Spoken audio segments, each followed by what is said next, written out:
Good evening. Welcome to Around the World with Dee and Friends. And tonight we are going to be discussing several things. One of the topics is how Texas K through 12 required reading list to include the Bible. So that's going to be interesting. We're going to have a discussion with that. And they also included Anne Frank. But the Bible is kind of controversial for a public school. And Hashmed will be here soon. Wayne Santalbon is going to try to join us. I know sometimes in Australia he has difficulty with getting in here, but he's joining. And also Wayne has, not Wayne, Harsh has another friend that's going to be joining us. So right now, what I'm doing is I am going to be sharing the show around to let everybody know that we are live. And I also got a YouTube channel going again. That was an issue that it was taken down, just like a lot of creators have had their channels taken down just because. So I'm happy that I was able to create a new channel. So I really need people to follow me on YouTube. I don't know the correct word is subscribing to the channel. But I'll have to put a link in the comments with that.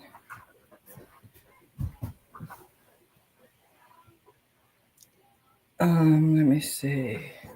Yeah, I'm just sharing the show out, just letting everybody know that I am live right now. To build up the audience here. I don't have a share team. I just never got a group together for that. I used to be on other podcasters. They would have like a group together and to do different tasks. And I'd be sharing the show out. That was always my thing. Trying to build up an audience.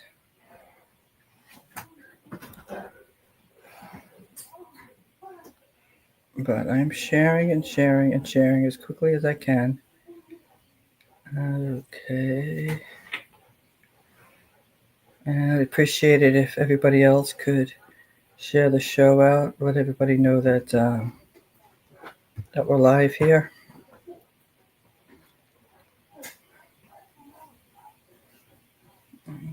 Okay. Sharing, sharing, sharing. Sharing is caring. That's what they say. Sharing is caring. So I'd appreciate it if you could share the show out on Facebook, on X, and if you're watching on YouTube, my YouTube channel, since it's very new, it's not well known.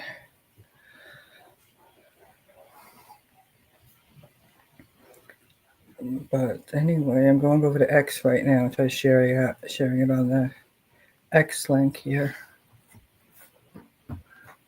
And Hosh should be in here soon. Hosh.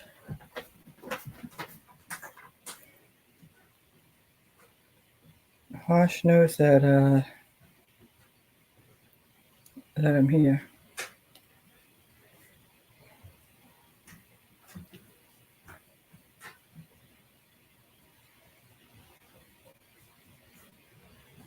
Okay, let me just share this out.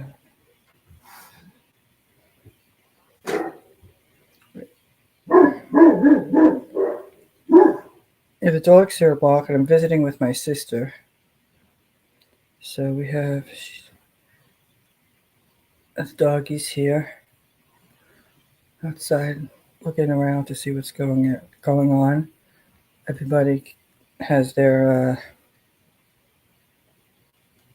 chance with going in and out and all about. Almost like saying how to do the hokey pokey. And you turn yourself around. And she has mastiffs, English mastiffs. Okay. Yeah, I'm trying to share out his. It's Colby. He's got a lot to say.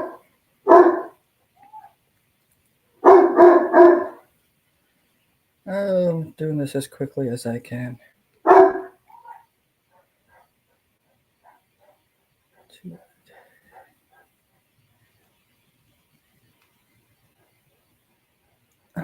Okay.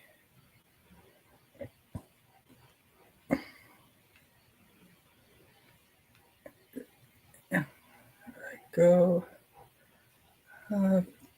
Do. Share. And Harsh, where are you? In the house, Harsh. Yes. Harsh needs to get in the house here. Let me pin this to my profile here. Okay, and let's see. Where else am I sharing this?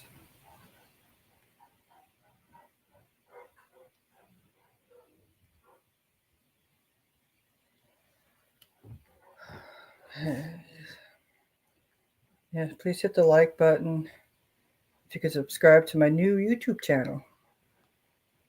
And follow me on X. Yeah, Colby's making noise, but I will be getting the show started soon. I just wanted to share the show out, and like I said, Hosh should be in here any moment.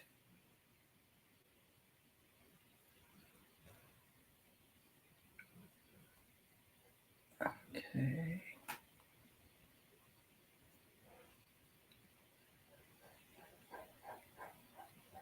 Yeah, Colby's got a lot to say tonight.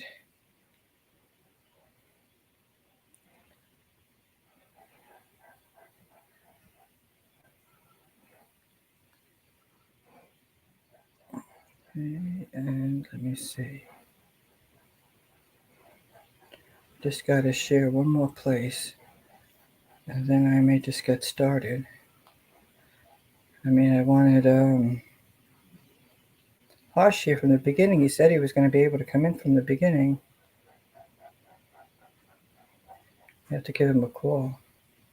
Hosh, where are you?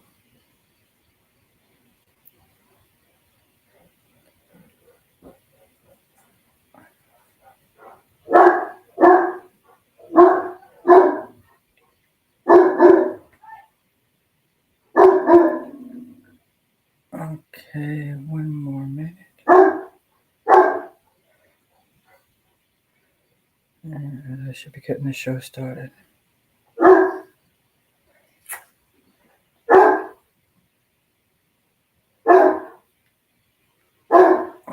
Okay.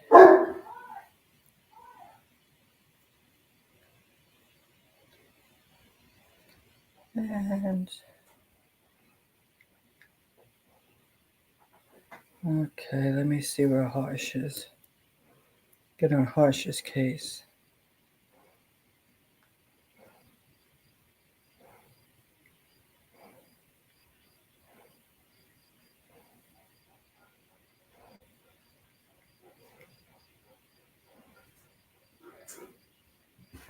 Okay. Harshy, here he is.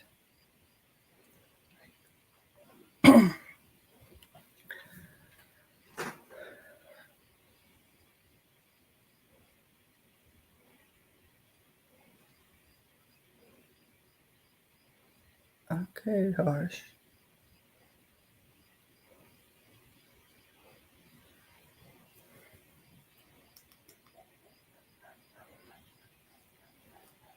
He gets the message of me calling him.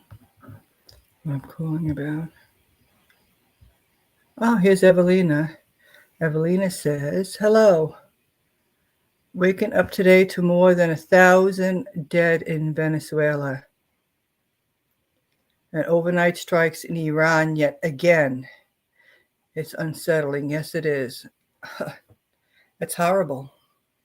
Every day.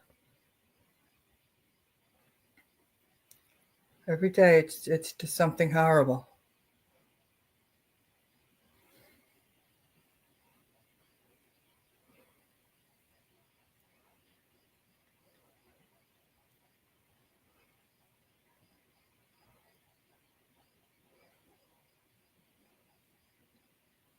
Okay.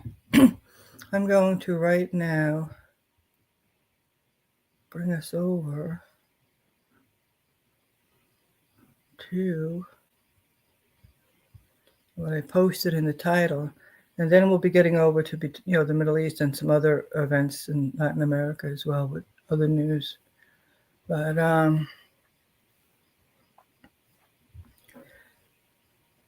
this is Texas, and this is the Times of Israel. It says Texas creates required reading list that includes Anne Frank and the Bible. Yes, Anne Frank, the Diary of Anne Frank, that's history. That would be a historical book. But the Bible is religion.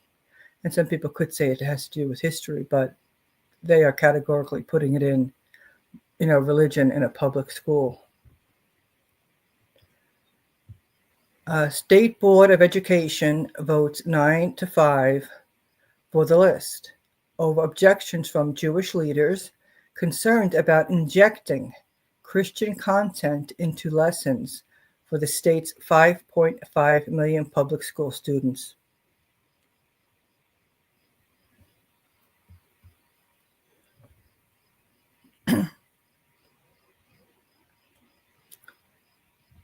Texas instituted on Friday the nation's first ever statewide K-12 required reading list for public schools. Students in public schools will soon be required to read Anne Frank's diary, and that's would be a history lesson, and a host of Bible passages, along with other Jewish and Holocaust-related texts. The decision has drawn vigorous objections from some of the state's Jews. Several local rabbis and other Jewish leaders pushed back on the proposal during the public comment period in the lead up to this week's vote, with concerns over injecting Christian content into schools. Yes, the public schools has students of several different religions. On Friday, the Republican-controlled state education board approved the list, with 9 members voting for and 5 against, mandating reading selections usually left to individual schools and teachers. The curriculum will go into effect in 2030 and applying to the roughly 5.5 million school children in Texas public schools. The move comes as the board has increasingly sought to incorporate Christianity into the state's public schools, including in 2024 when it approved an optional Bible curriculum for elementary schools that drew pushback from Jewish parents and advocates. Last year, Republican lawmakers in the state also required the display of the Ten Commandments in every public school classroom. The passage of the reading list follows an effort by the state's conservative education leaders to reverse a nationwide decline in the number of books read or assigned in a class and exercise control over the text students are exposed to.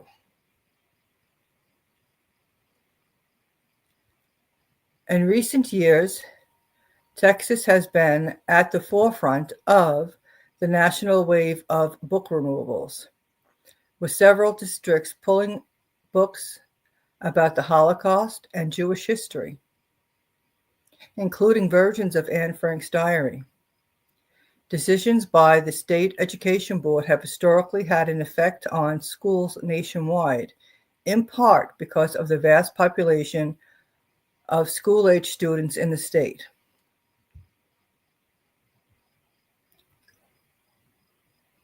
The new reading list, which spans over 150 titles, includes Elie Wiesel's Holocaust memoir, Night, Lois Lowry's young reader Holocaust novel, Number the Stars, George Washington's letter to a Rhode Island synagogue in 1790, and the Origin edition of Frank's diary. Conservatives, including in Texas, have objected to a graphic novel version that illustrates passages in which the diarist describes her sexual longings. Other books on the list include Charlotte's Web by E.B. White and Animal Farm by George Orwell.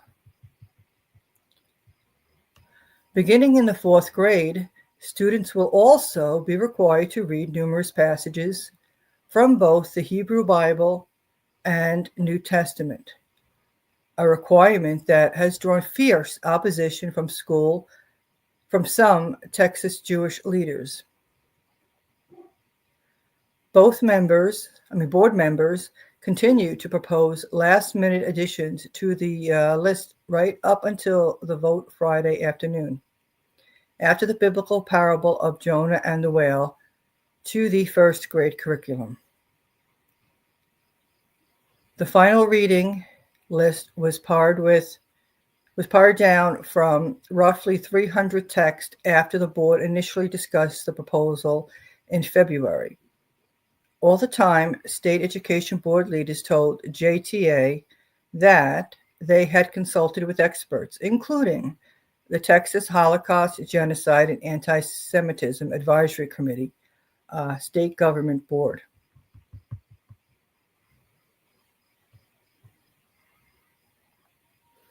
On Monday, a host of rabbis and Jewish leaders attended a Board of Education meeting to voice their opposition to the reading list, including Joshua Fixler, a rabbi at Houston's Reform Congregation, Emmanuel. Quote, "There is a difference between teaching about religion and teaching religion. And these texts are going to put Texas teachers in the position of teaching religion to our kids," end quote, Fixler told JTA following Friday's vote. Fixler said he believed the required reading list would cause children of all faiths to feel alienated and isolated because they would see the state endorsement of one particular religious tradition. Fixler particularly objected to Night being part of the same 8th grade unit as Chapter 3 of the Book of Lamentations, which discusses the destruction of Solomon's temple in Jerusalem as God's punishment for the sins of the Jews. Quote, "To associate that with a Holocaust text like Elie Wiesel's classic work of Night is to imply that the Jews might in some way be responsible for the Holocaust," end quote, said Fixler, who has 3 children in Texas public schools. Rabbi Neil F. Blumof, the senior rabbi of conservative congregation Ogdas Achim in Austin, said that he was concerned that the list focused on Holocaust-based texts would reduce children's understanding of Jewish history.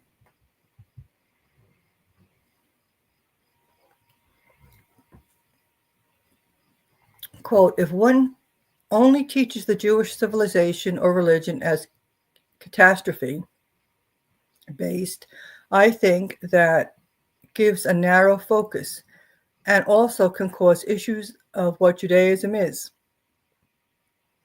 and what its relevancy is currently versus what it used to be in the past," Bunoff said. Blumoff added that he had, quote, yet to see an effective curriculum or teacher's guide or ways to sensitively recognize that these are works of civilization versus works of a particular theology, end quote.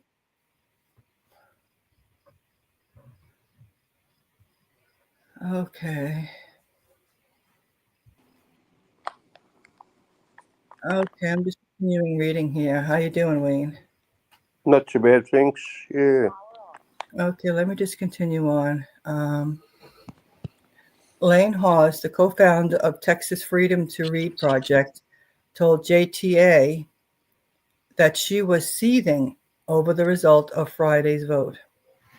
Quote, the list are promoting a singular narrow ideology, Hawes said, adding that while proponents of the required reading stressed that it promoted Judeo-Christian values, she believed it excluded Jewish perspectives. Quote, I want my children to have a worldview that is vast and diverse, end quote, Hawes, who is not Jewish, said. If they're going to be forced to read certain books, I want those books to represent a plethora of perspectives, not just one world view. Fixler and Hawes said that they plan to gather with other local advocates to consider ways to fight the new curriculum. For Fixler, he hoped the outcome would emphasize for others the importance of voting in school board elections. Quote, I think that this should be a wake-up call to people who have been sleeping about the way in which Christian nationalism is shaping policy on local, state, and federal levels, he said.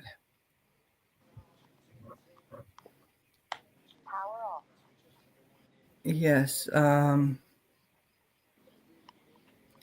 don't think they should be putting the Bible or any religious text for students to study in public school, because a public school has children of many beliefs.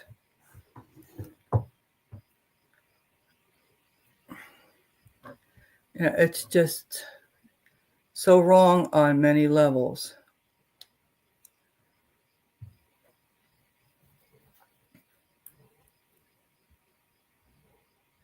I mean, I don't know, if they had maybe introduction to different belief systems, and you could have local people come in and discuss, say, their belief system and where they're coming from, that would be one thing, because you'd be having children see the variety of people and variety of beliefs. But the way they're doing it and just having standard Christian text for children to study, and then where Judaism is, they're because they don't know these people where Judaism is concerned. And as you see, the Jewish leaders, they're Jewish, people that were there were against it and saying how they're putting forth Judaism by actually surrounding it by Holocaust studies. And then the Book of Lamentations, and it's quite disturbing. And they want, I guess, the students to look at Judaism and Christianity, according to how these teachers or the school board sees it, and was brought forth with a Christian nationalism viewpoint. So it's just dangerous to put religious works in a public school. And Evelina says, hello, waking up to, oh yes, we said that one. And she says, teaching a world view sounds wonderful in theory, but it's almost always ethnocentric. Yes, a world view would be nice if they were able to really accomplish that.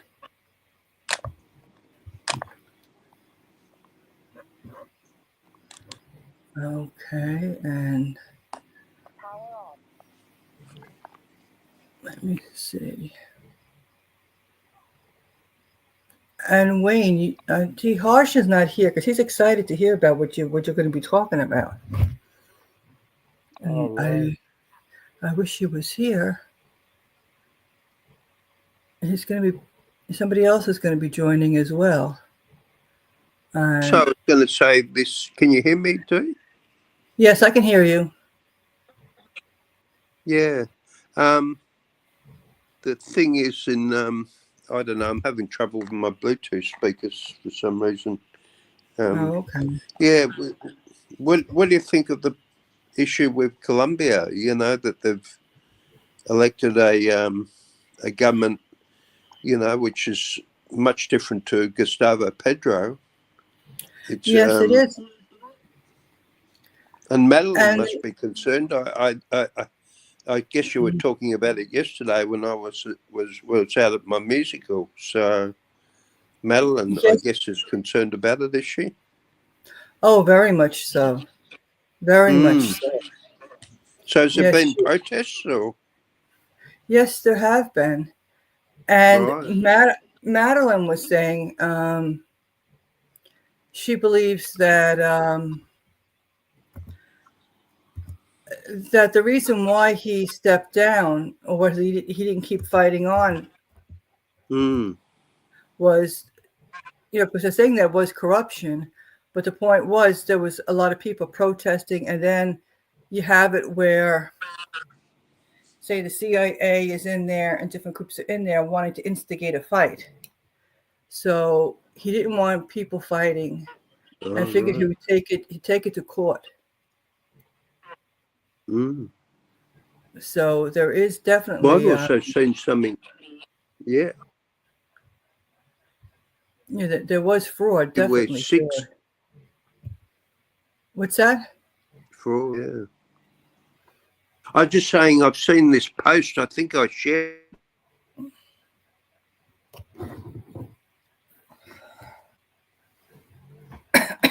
Yeah, because I had a post that was talking about with Venezuela, and people are saying, seismic activity, ge- geology, geological. Right, That geological.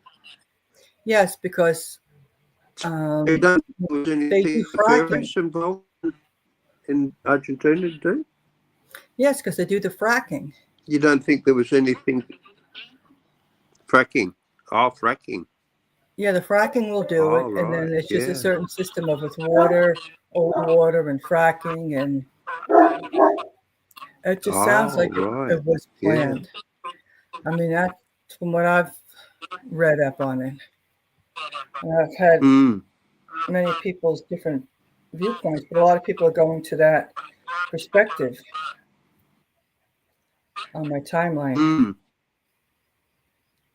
Japanese? Madeline What believes that, your yes, it's very suspicious. And also in Colombia, they want to start the fracking again, and there's a 10-year ban on that. But mm. this man doesn't even live in Colombia. He lives in Miami, and he also has property, I believe, over in Italy. He doesn't like Colombia. He doesn't like their food. He doesn't like anything about it. His family left when he was a child.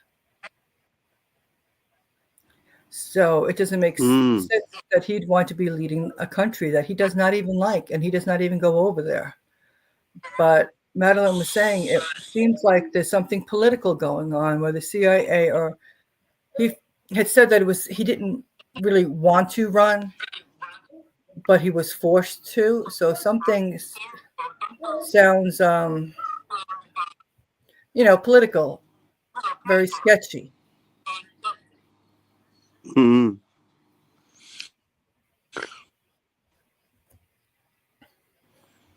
Yeah, Evelina's making a good point here, actually, about between what's going on again with Iran. I think that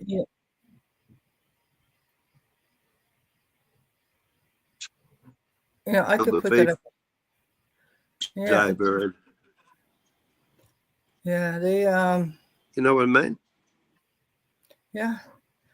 This whole Greater Israel plan, this whole and it's a U.S. plan as Mm, well, with wanting to take over the Middle mm, East.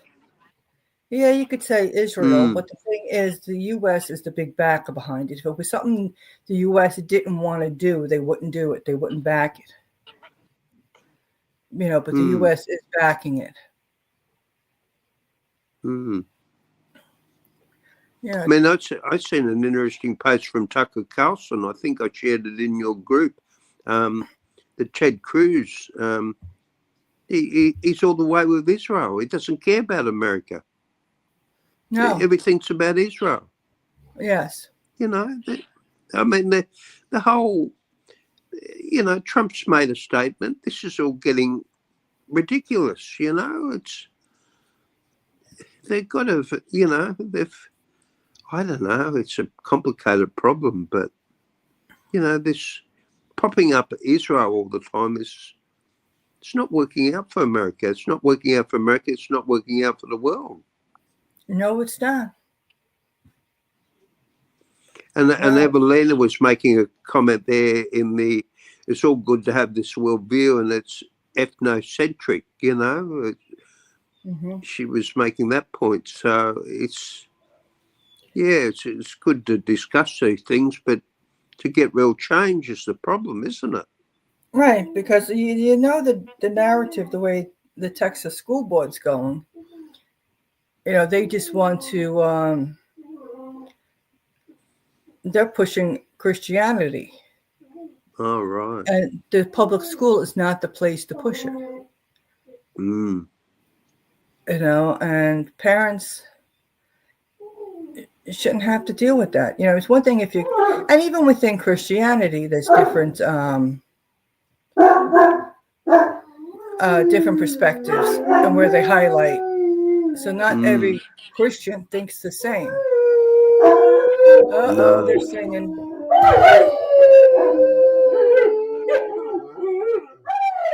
Who have you got there? What doggies have you got there?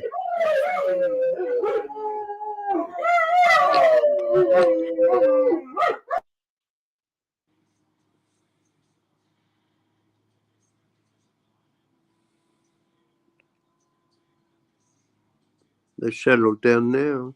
Yeah, so then I turned my mic off for a bit. Oh, All right. Evelina said lots of beachfront property destroyed on the Caribbean coast in Venezuela makes one thinks, yes. What's next? Mm. Yeah. Because we saw that what happened in Hawaii. Mm. And some people are saying that it's the smart cities, that you have a group that's pushing these smart cities.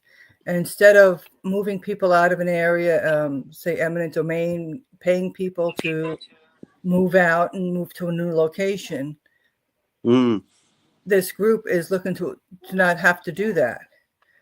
That if you just destroy the area, whether it's through what happened in Hawaii, or you look at California, what they're doing, it's just all over. Let's just have storms. Let's have fires. Let's Mm. earthquakes. And fracking. They know Yeah. how to do fracking because that's something that's scientifically accepted. That Mm. the It fracking, is. Yeah. yes, fracking causes the earthquakes. So it's not something that Well, people are debating. They've already accepted it. Dee, Evelina's just making a point. What's next? If we're really unlucky, I've seen things that they're playing around with this harp with Yellowstone. Mm-hmm. This is complete utter madness. We all know that Yellowstone's a super volcano. They don't want to, do anything that's going to set it off or something. I mean, it's we've already had a major explosion of that before, and it don't, I mean, if it goes off this time, it'll be the sixth max extinction event. Yeah, and that's another thing too, is these underground tunnels, these underground places, underground shelters that a lot of the wealthy. Yeah, that's right. Yeah, they're building their safe houses. Mm, they are. And look at this Kushner and look at this Kushner and Ivanka Trump, that they've got tunnels and things there in this island in Albania, which they can use as nuclear fallouts, apparently. That's what they want to do, and that's where the people are fighting them.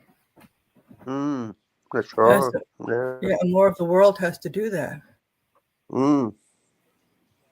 Yeah. Well, they're trying to. I think they're trying to get rid of their ratbag Zionist president, aren't they?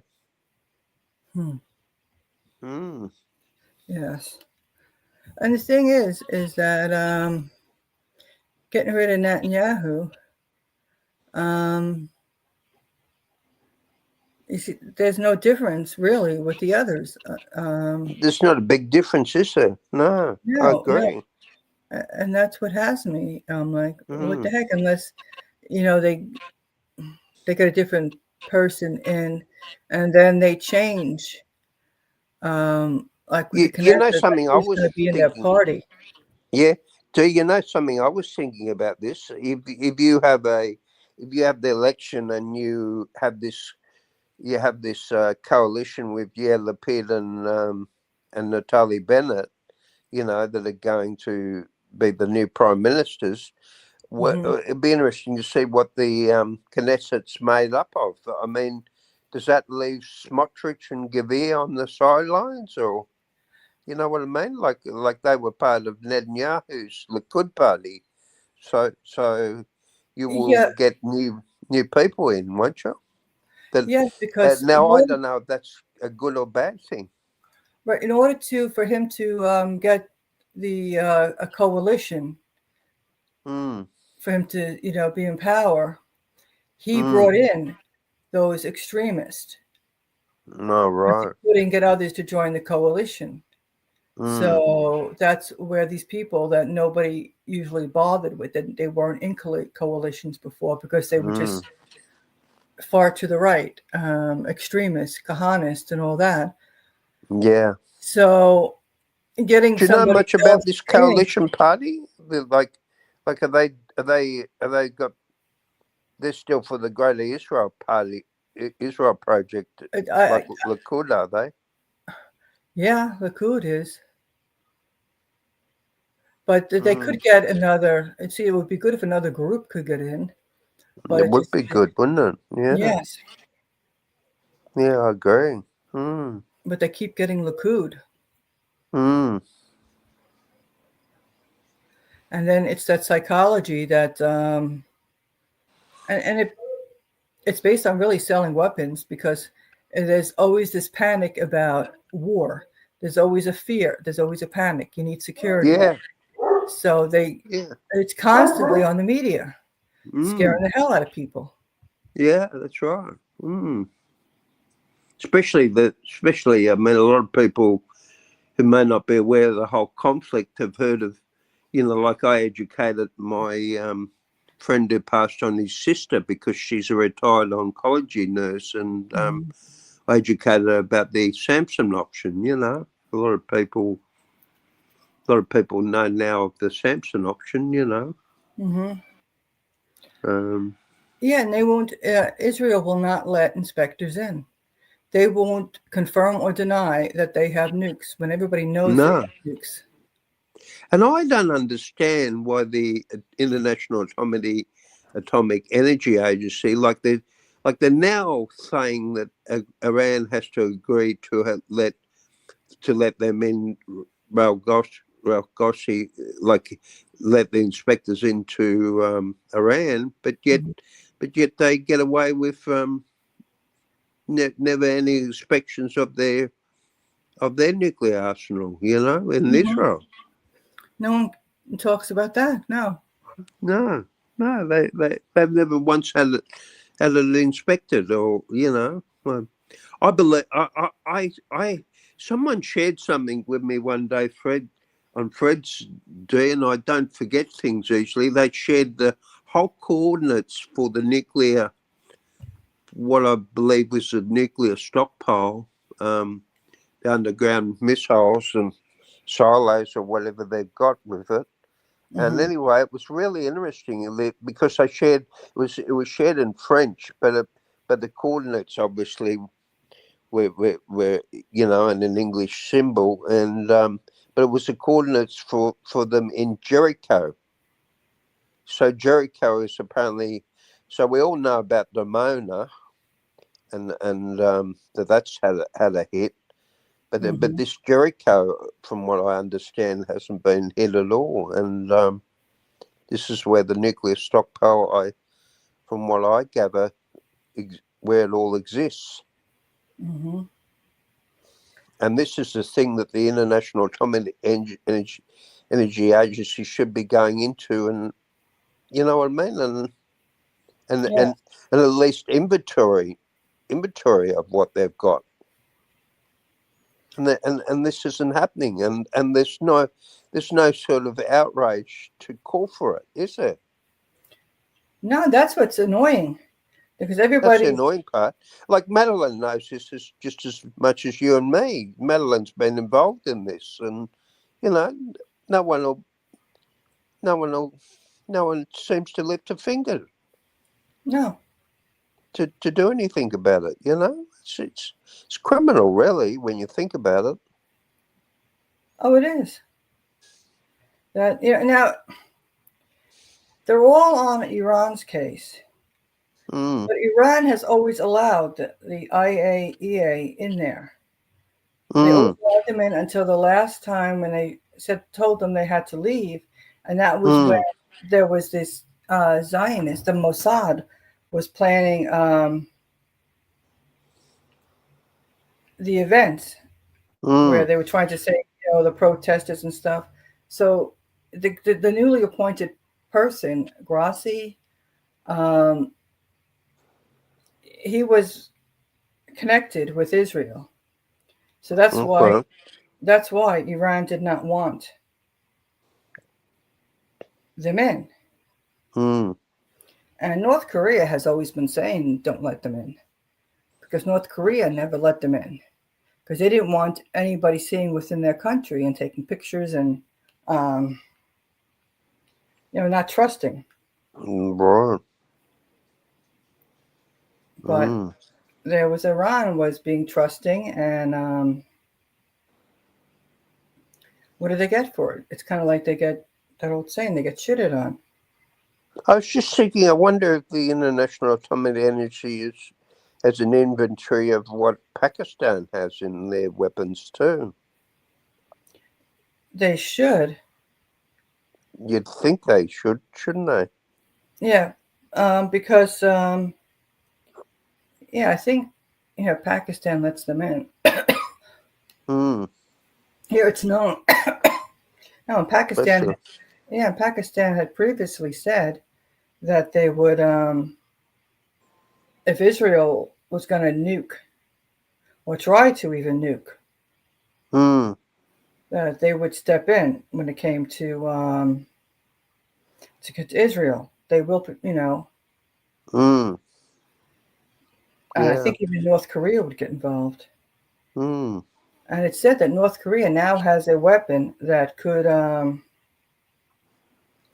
hit the United States. That's what North Korea is claiming. Now, I don't Oh, know if yeah. it's true or Yeah, I've not, heard that but too. Yeah. that's what they're claiming. I was going to ask you, you were saying before, so have you heard from Harsh or? Hosh, yes, Hosh said he was going to be in here, and I'm just like wondering. Oh, okay. He didn't message you or anything, or? Yeah, he mentioned he was. Well, he didn't mention that he was. He did not mention that he was going to be late, but he has a Oh, friend right. that said that he was going to be able to show up at 10:30, but he was going to be in here. Oh, okay. So I'm just Oh, right. surprised that he's taking his time. Hmm. What was Hush going to talk about with the? The story that I already read, and then whatever anybody wants to Yeah, talk about, you're right. various topics. Mm. Because Well, what I think should be happening is, Trump has never, my understanding, Trump has never spoken on the phone directly with anyone in Iran. Now, if we can't get the Supreme Leader on the phone, at least talk to Abbas Araghchi or Galbraith and say, listen, can we just cool things a little bit while the FIFA World Cup's on? And they're now they're now saying that the talks are off again in Switzerland. You know, yeah, and so this isn't very good. This isn't very constructive, is it? no, it's not. And this is what Marco Rubio wants. Mm, Marco Rubio has been behind wanting to continue fighting, and that's mm, because he's an allegiance to um, Netanyahu and others in Israel, mm, and the Israeli viewpoint of wanting more war and yeah. thinking that they could somehow weaken Iran, and they want to be the bigwig in the region, and they even Mm, have their eyes on Turkey. in Turkey, yeah.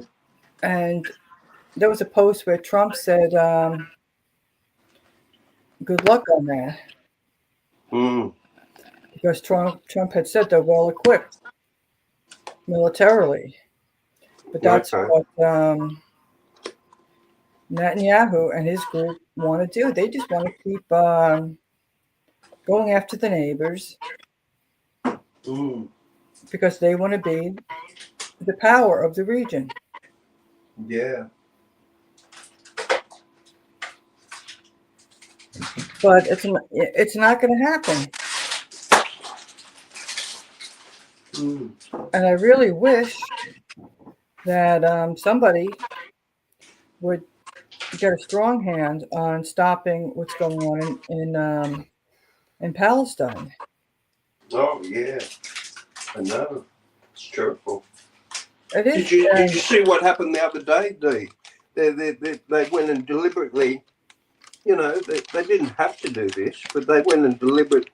My friend said, "Oh, bastards," and I said, "Real bastards," because they went and attacked a Palestinian wedding in the West Bank. Just a wedding. yes, What? I mean, what's the harm of a wedding? And they go and attack it.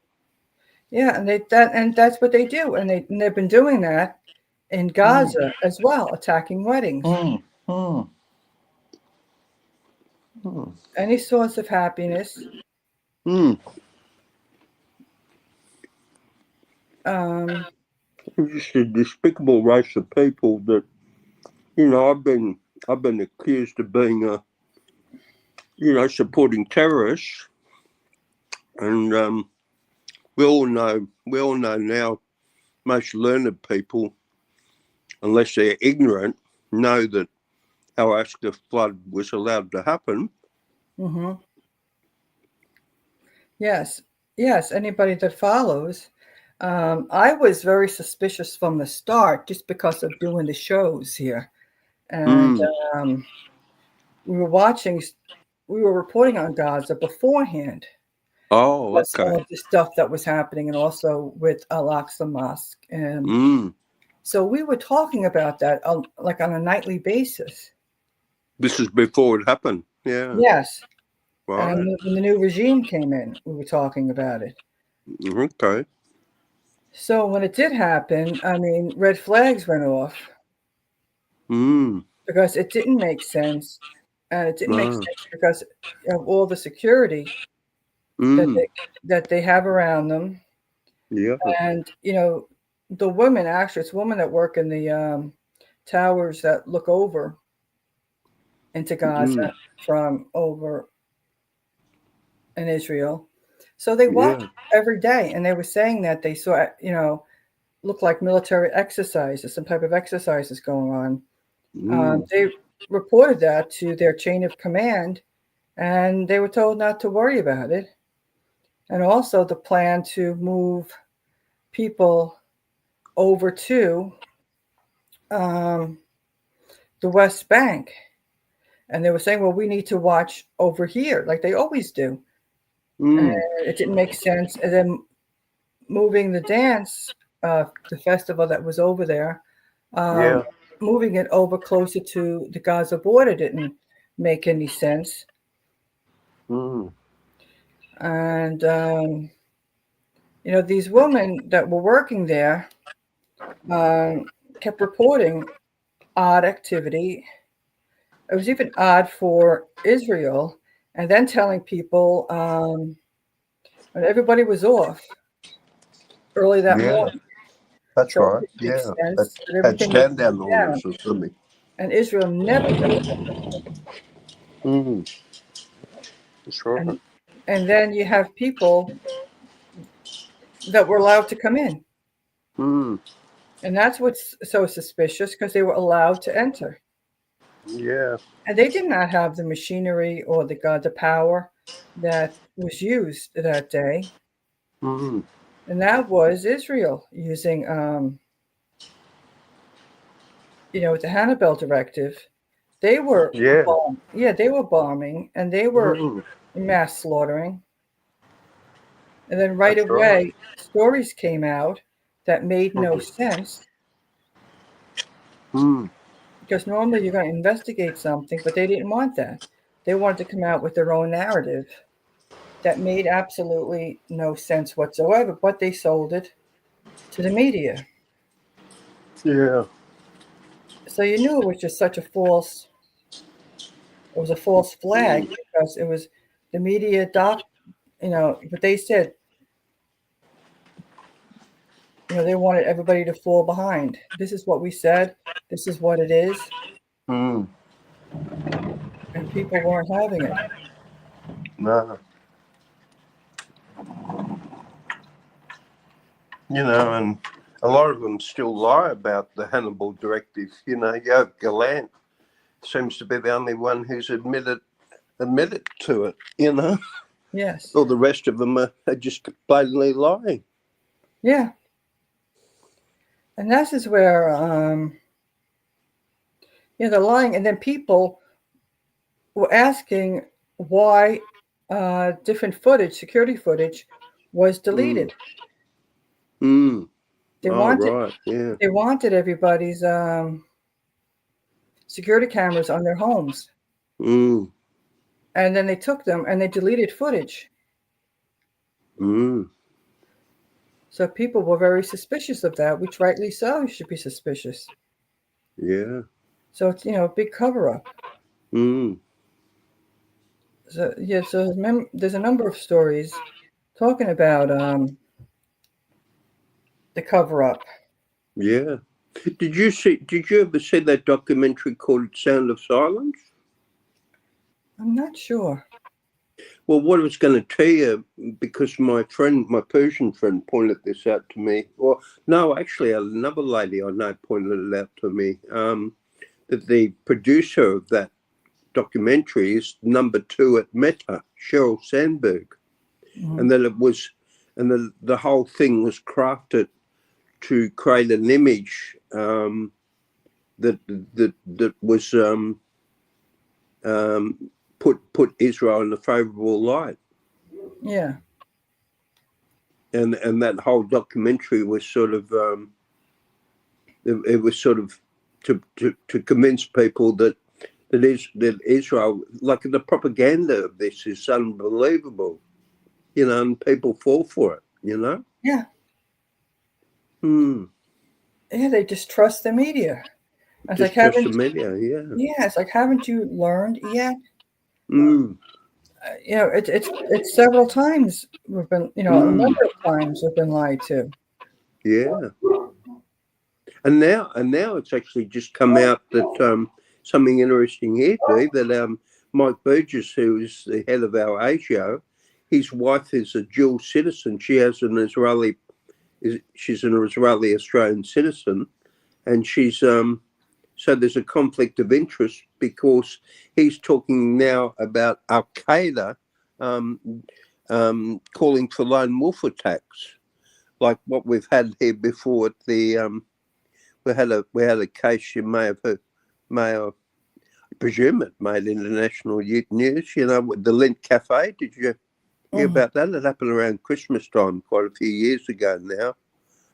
But there was this one-off attack, and about 4 people died in that. You know. Yes. And but that's what Al Qaeda's calling for now. Something similar to what happened at Bondi, but a lone wolf attack. You know. So unfortunately, there's impressionable people, especially young people these days, who might act on that, you know? Yeah, and that would be something Al Qaeda, you would say that would be the CIA. That's right. Exactly. Because the CIA will always make it look like it's somebody else. Yeah.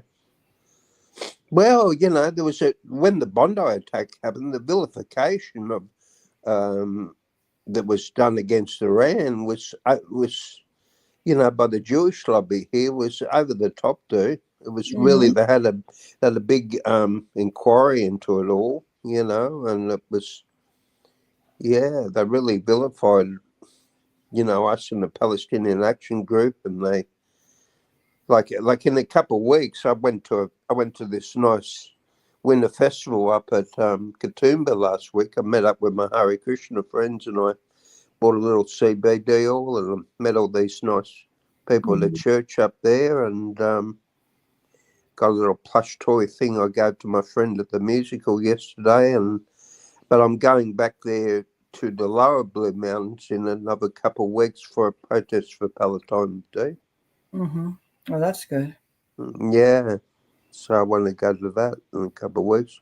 And then I've got a protest for the Brumbies on Wednesday. So I've got all these things that I do, you know. Yes, that's very good. Because I met this lovely lady the other day, and she friended me on Facebook, and she actually sent me an email and got me to email the politicians. But that was about a week ago, or something, well, close to a week ago. Well, not really quite a week, but a few days now. Anyway, I haven't had one response about the Brumbies yet. So, but then there's another issue that I'm concerned about too. They're trying to bring in a law against medicinal cannabis and driving, and I'm sort of against that too. You know, Right. like no, I mean I'm for the law change, but I'm against the people who are ignorant about changing the law. You know, because our New South Wales opposition leader, she's just totally against it. She equates. I don't know what's wrong with her, dude. She equates cannabis to being like alcohol. You know, that it's. Yeah, she doesn't understand. She doesn't understand at all. Right. She really doesn't get it. Right, because it's people that need it for medical reasons. Yeah, they do. Well, in my case, I've got a legitimate script for it. That you know, I paid some money to get an actual script for this medicinal cannabis, and it's helping. It helps me also with going through my cancer. You know, because like I've just explained to a couple of people today, I didn't really quite get onto this myself, but the main culprit, and I didn't know this because I thought women produce this more than men, but the main culprit that could bring the cancer back from my breast is estrogen. So I have to take this medication, tamoxifen, to keep the estrogen down. Oh, okay. Otherwise, it could come back, you know. Yeah, and you don't want that. I don't want that because at the moment but I've actually just seen my doctor tomorrow, and I've got to ask her about a root balm, a naturopathic thing that I can put on my little melanoma that I've got on my nose, because I've got an appointment for that in another few weeks, and I want to ask her if I can try that out, and Yes. before I go for the appointment for that, and hopefully I can nip it in the bud, Right. That would be hoping good. I can. It'd be good if I can. Mm-hmm. Otherwise, if I can't get rid of it, looks like I could be facing day surgery. You see, You don't want that. I don't really want that either. If I can avoid it, don't really want to be, because they're talking about couple procedures involved where I have to have some plastic surgery as well. Right. So it's all pretty involved today. I don't know if I want to go through all that.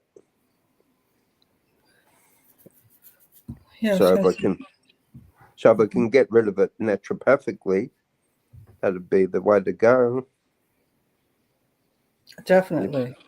If I could get rid of it that way. Yes. That's how most people feel. They'd rather get rid of things natural ways if possible. I was actually going to tell you it's raining here at the moment, and it's just after midday. I'm waiting to see if the weather's going to clear up a little bit in another few hours, because I was going to go to a food charity thing where they put on a barbecue and they give some food away. And this is a place called Manly, which I get the bus. Takes me half an hour, 40 minutes to get there on the bus, and but I'm thinking about going to that this afternoon, because I've got a T-shirt I want to give the guy who's actually the boss of this food charity. I want to give him this T-shirt back. It's actually for a fun run that they have there. Right. That I actually helped out a couple of years ago, but I don't know if I'm not a very good morning person, getting up early to do things in the morning, and I suppose that's because I'm too much on my social media, D, and now they're talking about bringing the fines in now. They just talked about how we're the first country, with these under 16s.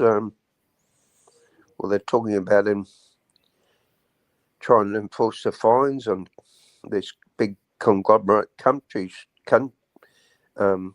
like Meta, because a lot of them are getting around the firewalls to still go on things like TikTok and all that, Yes. Yeah. I was going to say something. Oh, here, Evelina. This is what Evelyn Zabalicio Cruz says. I'm sorry if I messed up your name. She's a good friend on Facebook.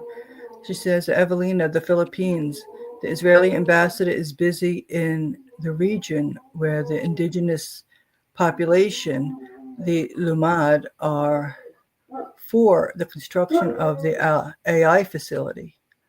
Also busy in Palawan, where the Philippine Underground River is, one of the wonders of the world. It's the longest underground river. Also in Palawan is the El Nido pristine island chain, which is a prime tour site. As per the news, the Israeli ambassador is willing to pour money to Palawan to solve the waste water pollution.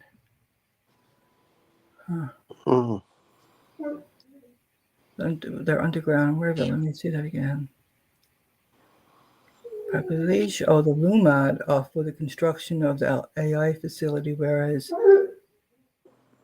Oh, okay. So they could have put. I'm trying to see, because I know that China has AI facilities in the water. Oh, right. Oh, in the water. Yes, Well, because there's actually did you know about this McKelly facility? This data center it's been sabotaged. It was in Texas, and it's been completely to use Trump's lovely words, obliterated. It's actually been something's happened to it. Yeah, that's just what's scary, with the AI. And I don't know why we're here anyway, the way they're doing it. Mm, It's just so wrong, it is, yeah. creating these huge data centers. And Mm, and then when it comes to energize it, and then to cool it, mm. it doesn't make sense. No, it doesn't. China, like I said, always seems to be the one to look at a better way of dealing with stuff. They do. Well, they've developed a new hybrid engine, China too. That sounds pretty impressive. Oh, what was that? They've developed a new hybrid engine in China, Okay. and a vehicle engine, and I think from what I gather, it runs on ethanol or something. Mm-hmm. Mm. Biofuel, Biofuel. Yeah. They always look at the smarter ways, Yeah, to deal with things, but and I they like do. the AI with the Mm. energy. They look at the water, wind, That's right. whereas in the U.S., it's all destruction. Mm.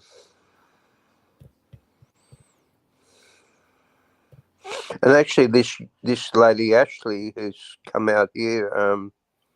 Did a documentary on what happened. See, the Brumbies don't have any natural predators in places like I suppose North Dakota and Wyoming and some of these places. You have natural enemies to the mustangs, which is the mountain lion and the coyote. But these Brumbies don't have any natural predators, but they were immortalised. You've been around a while. You probably remember the opening ceremony of the 2000 Olympics. Well, they were immortalised in our opening ceremony, the Brumbies. Mm-hmm. So it's pretty sort of made big headlines. This thing, what we're doing to our Brumbies, because it's not very humane how they're doing it. No, and that's the. I don't know. I just wonder. We talk about where is humanity. What's ever happened? What it's just so cold and cruel. It is, yeah. That there's no value to human life at all. Mm. Especially when you look at indigenous populations just leading their lives. They've lived there for a long time, wherever they've lived, and somebody's coming in to try to destroy their home, push them out. Yeah, Oh, that's right. we want to destroy the land and bring in people that aren't from Mm. there, but we're gonna build it up, and it's basically they're just gonna destroy it. Building big cities or trying to. Yeah. Getting rid of the animals, and just not even caring. And kicking people off their land. Yeah. Yeah. Mm. And then they destroy the land completely. Mm. It is it's infuriating. It's Okay, infuriating. let me get over here, and I was going to say, oh, here's about Israel again. It says Right. the Israeli military continues to carry out demolitions and bombing operations in Gaza, with local reports confirming the destruction of residential buildings east of Gaza City. Mm. Yeah, they've been doing that every day. Yeah. Every day they're bombing, and there's supposed to be a ceasefire. Mm.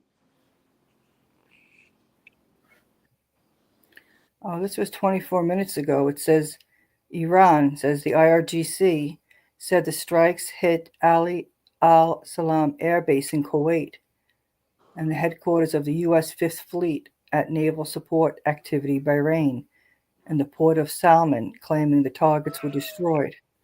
And this is what, Marco Rubio is the one that pushes this. Mm.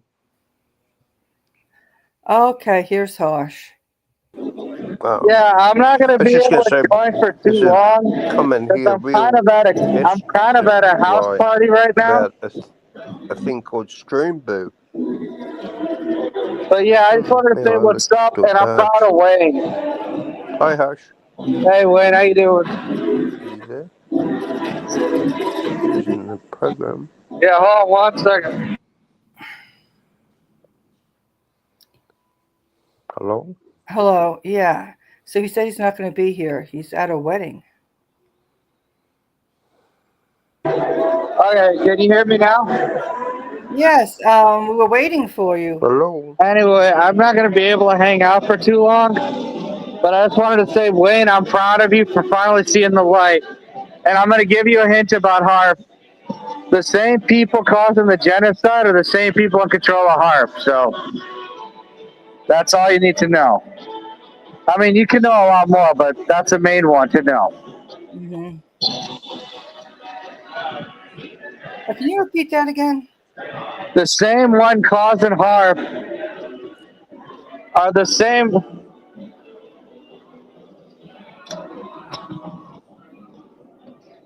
The same one causing what's going on with HARP are the same ones causing the same chaos abroad. Oh, okay. Oh, my bad.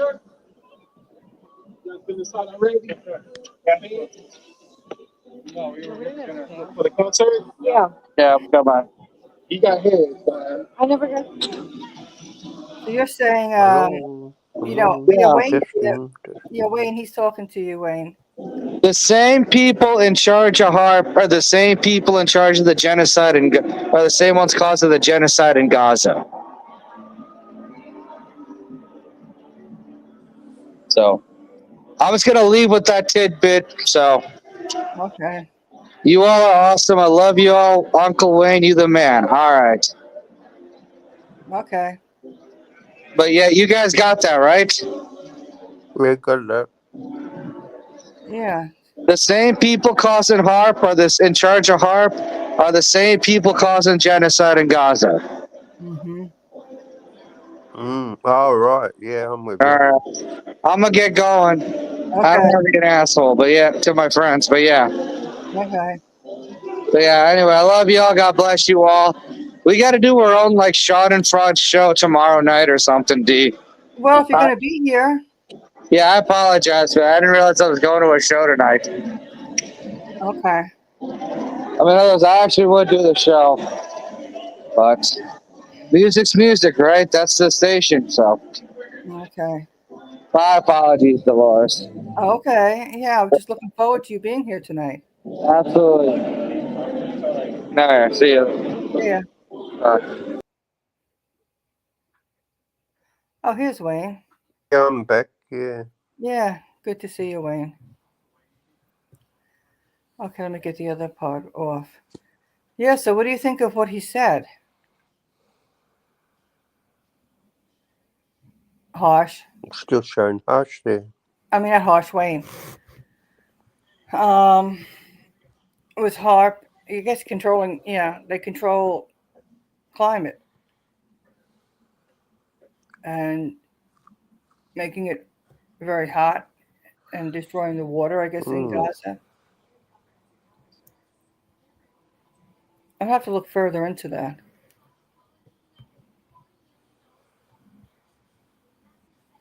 Yeah, okay, let me see.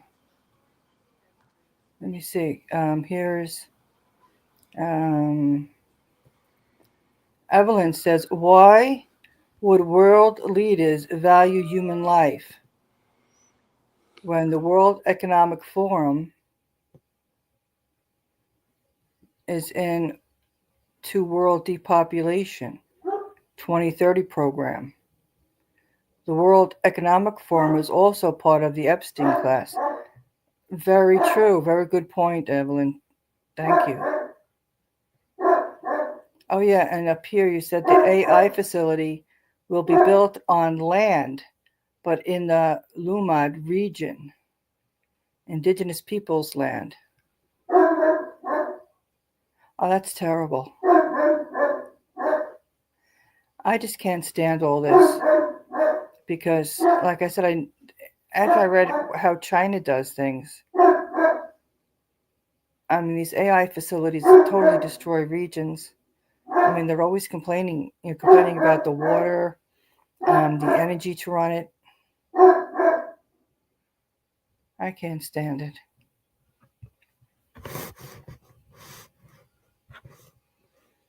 Okay, let me get back over here.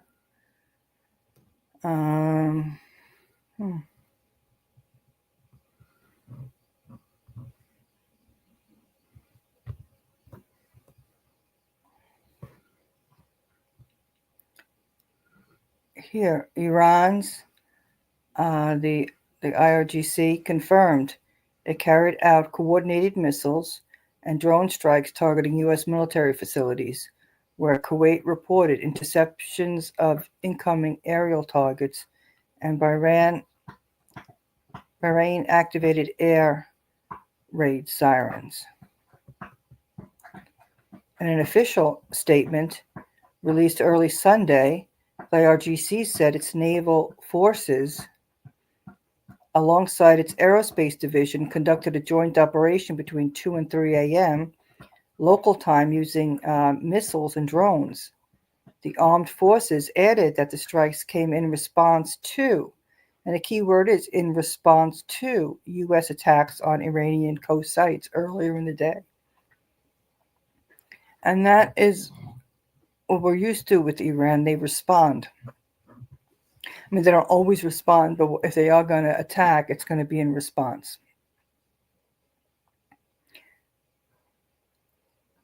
The Iranian announcement comes shortly after Kuwait confirmed that its air defense systems intercepted drones and missiles launched towards its territory, preventing them from reaching their targets. In Bahrain, the Interior Ministry said air raid sirens were activated across parts of the country as a precautionary measure amid heightened regional security tensions. Okay, so it said the title was Iran says attacked the U.S. Navy's Fifth Fleet in Bahrain, Ali Al Salam Air Base in Kuwait. And then the Kuwaiti authorities confirmed that several aerial targets were detected and engaged before reaching their intended destination, preventing potential strikes inside the country. But we'll see. Okay, and let me just goes more on it. And here's Trump. As protests spread across Lebanon, Trump congratulated President Joseph Aoun on the U.S.-backed framework agreement, while Aoun urged Washington to pressure the Israeli occupation to withdraw from South Lebanon. And they're not gonna. Netanyahu and everybody that's running for office, they're all running on the fact that they're going to continue their actions in Lebanon, and they're not going to withdraw. So there is no intention on Israel's part of withdrawing.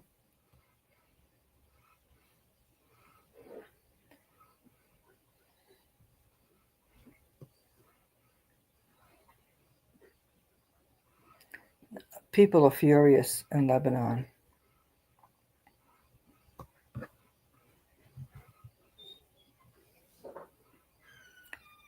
So it's just a matter of,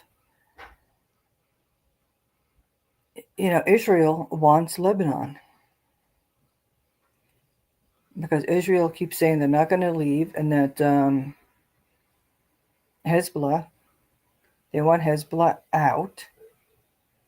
There's talks about money coming in for the Lebanese military and training for them, but that's going to take time.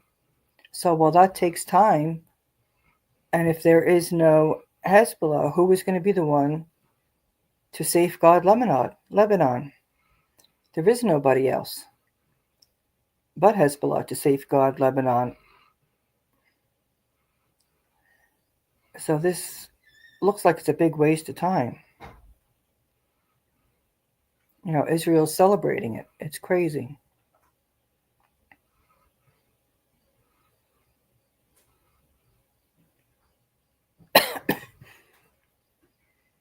And this is here. Iranian state media reported several explosions in Hormozgan province, including near the village of Tahrir in Syria, where projectiles reportedly struck a communications tower. And it makes no sense the U.S. is doing this. It's just because it's what Netanyahu and the people in Israel want. I mean, this is terrible. Because they're brainwashed into thinking that they're somehow going to take over the whole region, and you need to weaken Iran and you need to weaken Turkey, and they'll be able to be the grand masters of the region. And the U.S. is involved with this because, well, we know right now Marco Rubio is sold on it.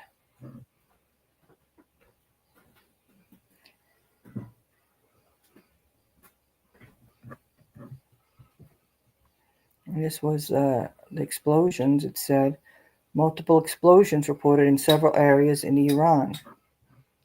And this was reported at, let me see, 3 hours ago.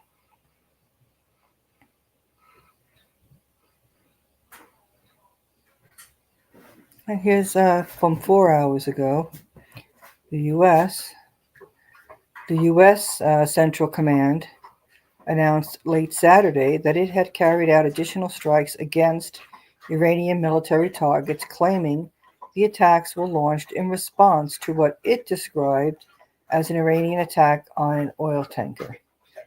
According to CENTCOM, according to them, the operation targeted Iranian military surveillance infrastructure, communication systems, air defense positions, drone storage facilities, and capabilities associated with laying naval mines.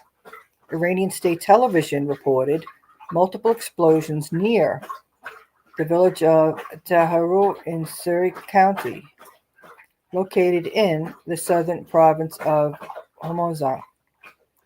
A military source told the broadcaster that several projectiles struck a communications tower near the village.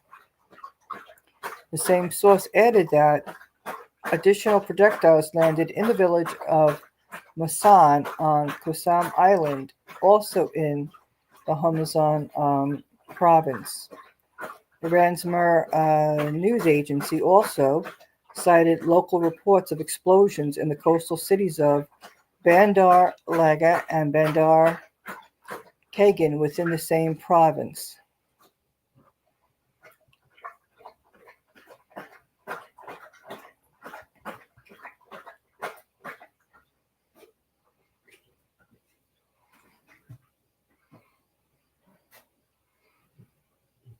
And in Iraq, the Iraqi Prime Minister Ali Falah al-Azadi announced that the mission of the international coalition in Iraq will conclude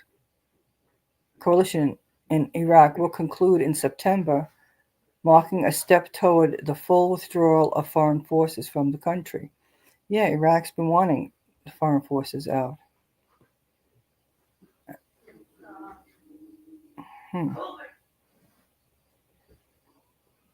In his Venezuela, it says medics have conducted more than 12,000 outreach consultations in the affected areas, while over 5,000 people have received help at primary medical examination points.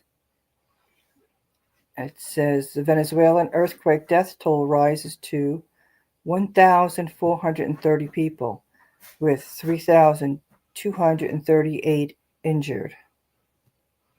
It's awful.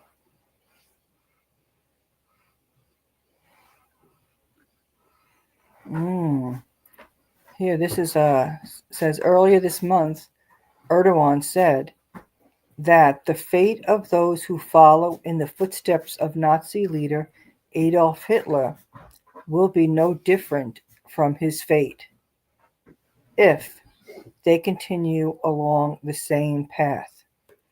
Erdogan, Zionist ideology threatens Turkish state and society. Yes. And they have threatened Turkey.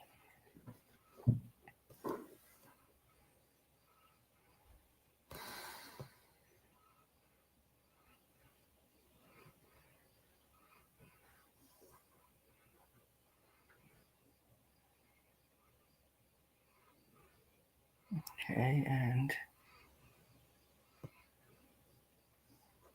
the U.S. Secretary of State Marco Rubio said Thursday that the Russian-American summit produced only proposals on Ukraine and no formal agreement, arguing that the talks did not amount to a finalized settlement.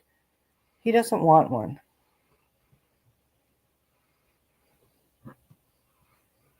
And here we go with the Israeli occupation has a long history of systematic abuse and torture of Palestinian detainees, and basically hostages, which has only intensified since October 7th, 2023.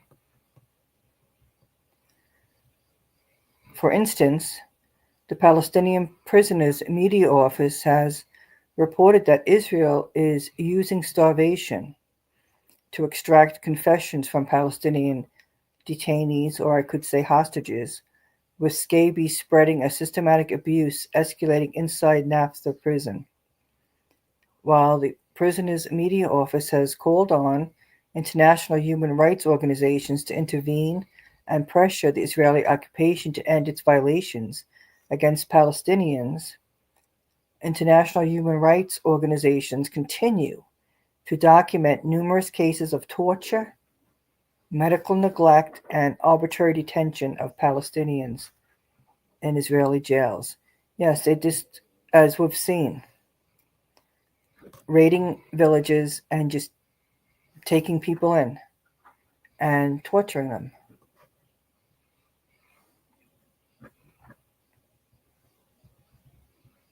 Okay, let me look at your comments here.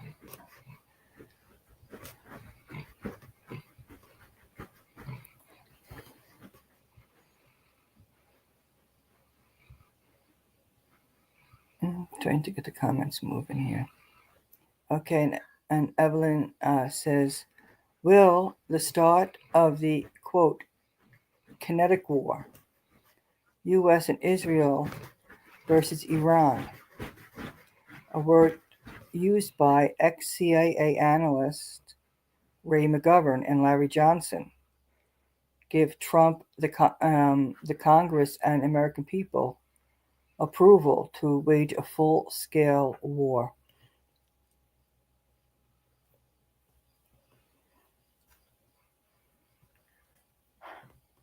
It's maddening.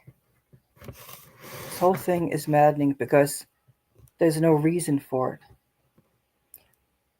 How is there a threat to U.S. soil? There is no threat to U.S. soil. And Iran is not threatening Israeli soil.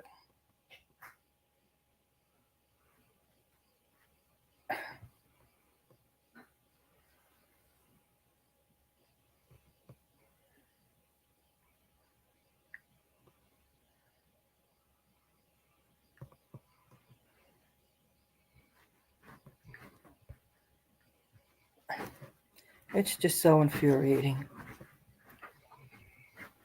You know, they don't. Of course, they don't value human life. We've seen that for the years. What's been going on in Gaza. We know there's no value to human life, and we see what's happening to the Palestinians. You know, in Gaza, the West Bank, East Jerusalem.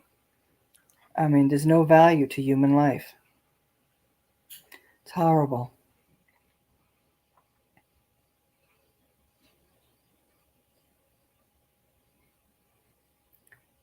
Apple seeks U.S. approval to buy chips from blacklisted Chinese company. The company has contacted the U.S. Department of Commerce over a month ago, as well as other relevant agencies in Washington, according to the Financial Times. Yeah, the U.S. bans products and products that they need. Yeah, Apple needs chips from China, and good old Trump bans it. So now they're asking for permission.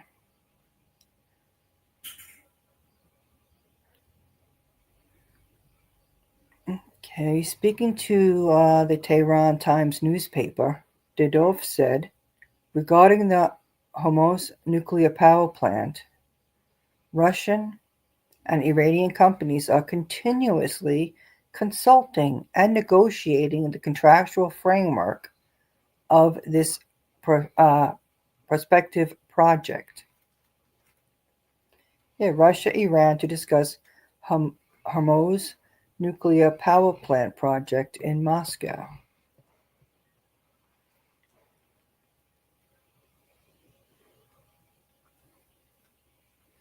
Oh, and here's Mr. Evil himself. Netanyahu described the agreement as a major achievement for his regime and a setback for Iran, which he accused of seeking to force an Israeli withdrawal from southern Lebanon through military pressure, thanking the Lebanese government for its, in quote, courage. Well, the Lebanese government pretty much doesn't care about its own people because Israel wants to move them out. And there are groups in Israel that have said they want to build Jewish settlements. Like right now, they want to start in southern Lebanon building Jewish settlements and work their way up through Lebanon.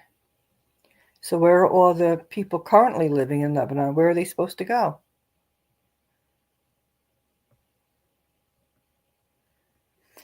And then he made a statement I saw about where Christians are concerned, that that he's sure that the Christians are happy about the agreement, that Israel, they'll always be there for the Christians and blah blah blah. And I'm like, you are so full of it. In southern Lebanon, all the Christians that they moved out.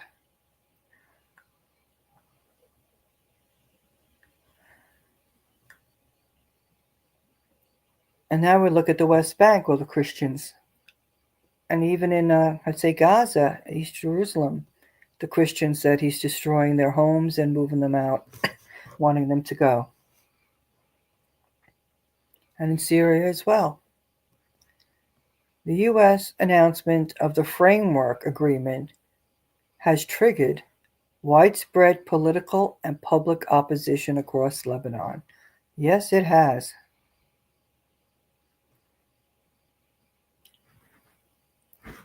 The Katz says Israel occupation forces will remain in southern Lebanon. Yeah, they're in another country. I suppose Lebanon was to do that. Was to wipe out the people of northern Israel and say our occupation forces are going to stay here. How would Israel like that? They wouldn't like it at all.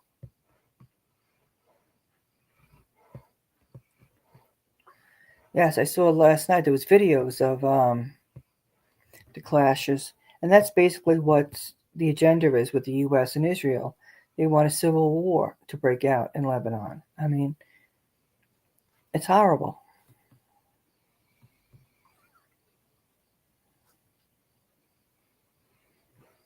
It says here the death toll from Venezuela Venezuela's devastating earthquake surpassed 1,400 on Saturday as international rescue teams arrived to support local search operations in the severely affected coastal regions.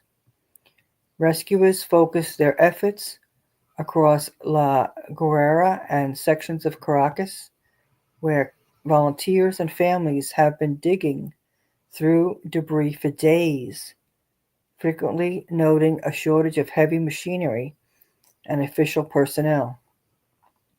According to officials, over 1,600 foreign rescue workers are now on the ground, with more teams en route following Wednesday's disaster.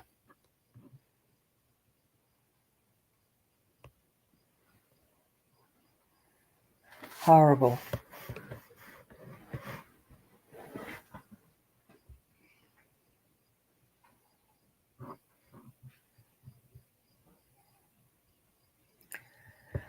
Says here, while the trilateral agreement signed in Washington is presented by officials as a triumph for peace and national sovereignty, the reality on the ground tells a vastly different story.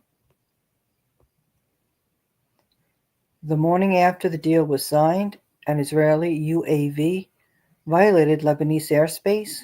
Israeli forces advanced into the southern town of Kfar Choba, and the IOF struck the city of Nabatea. Under these American Zionist dictates, the Lebanese Authority has not only subordinated national security to the recommendations of the occupation military, but has also conceded the right to sue the entity for its flagrant war crimes. It's just horrible. It's disgusting.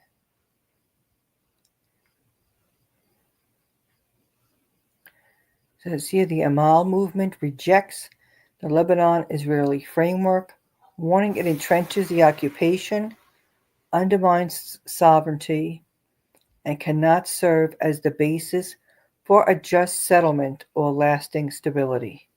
No, Israel wants Lebanon, and the U.S. is helping with Israel having control over Lebanon.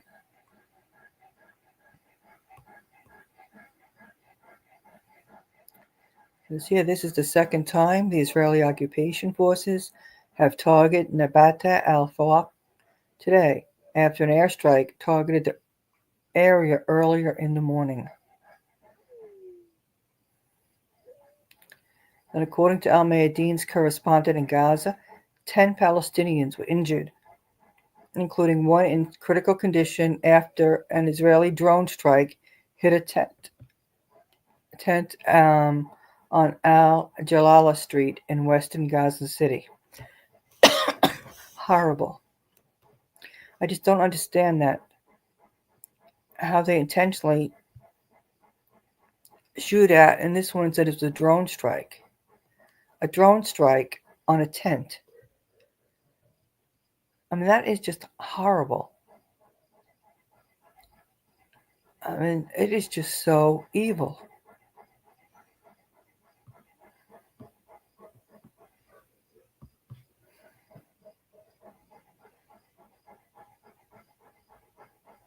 Yeah, for the first time since the question began being tracked in 2017, nearly half of Americans say Washington provides too much support to Israel. A recent poll conducted by Quinnipiac University found that 48% of registered voters believe the United States supports Israel more than it should. This makes the highest percentage recorded since the question was asked nearly 9 years ago. The numbers should be higher.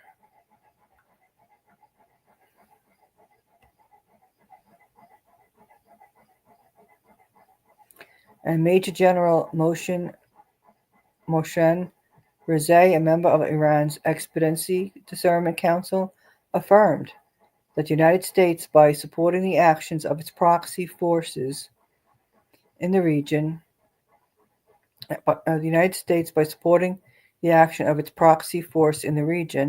has violated the first article of the Memorandum of Understanding,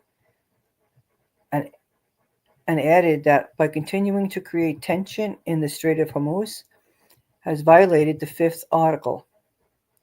Rezai declared the response to the violation of any clause of the Memorandum of Understanding will be swift and crushing. Earlier today, Iran's foreign ministry strongly condemned the U.S. airstrikes carried out on Friday evening against several locations along Iran's southern coast. The ministry affirmed the attacks violate Article 2.4 of the UN's Charter, and alongside attacks by Israel on Lebanon represent an explicit breach of Article 1 of the Memorandum on Ending the War across all fronts. The ministry emphasized Iran's inherent right to self-defense under Article 51 of the United Nations Charter, stressing that Iran will defend its sovereignty, security, and national interests with full strength. Yes, and as we see with Iran, they're always stating the UN. They state the laws. And there you have it. The US and Israel just violate all the laws.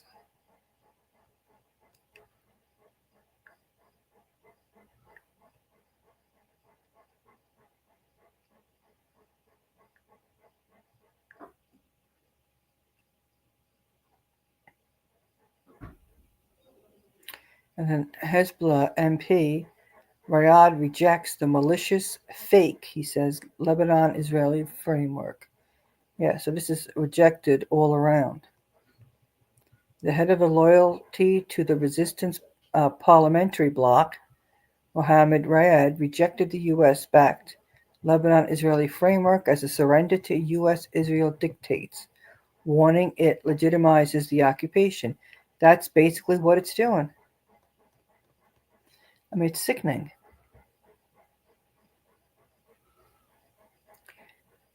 Okay, this was 11 hours ago. For the second time today, the IOF attacked the town of Nabate al-Faq in southern Lebanon. Yeah, so they're consistently attacking. It's terrible. And everybody else has to follow the rules, but the United States and Israel don't have to. It's maddening. It really is.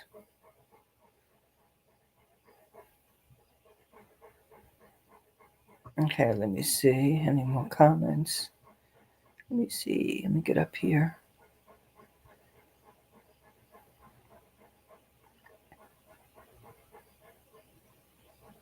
And Evelyn says, the kinetic war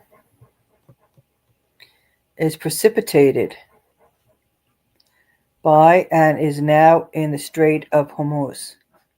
Will the war in the Strait of Hormuz give Trump the approval for a full-scale USA war? Yeah, it doesn't make any sense.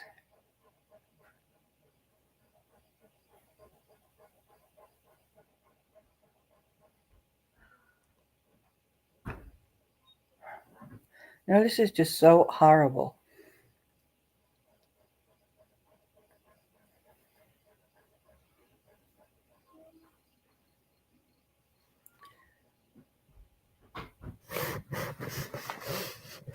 Yeah, we know that, well, what they're saying, you don't know what's true and what's not true.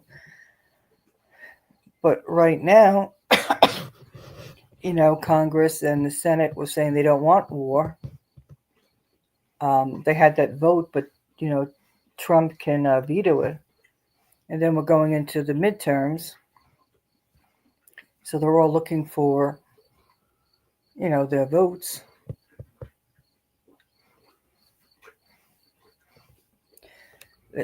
This is just such a disaster. And it's something that doesn't have to be. That it's just so infuriating. We don't need a full-scale war.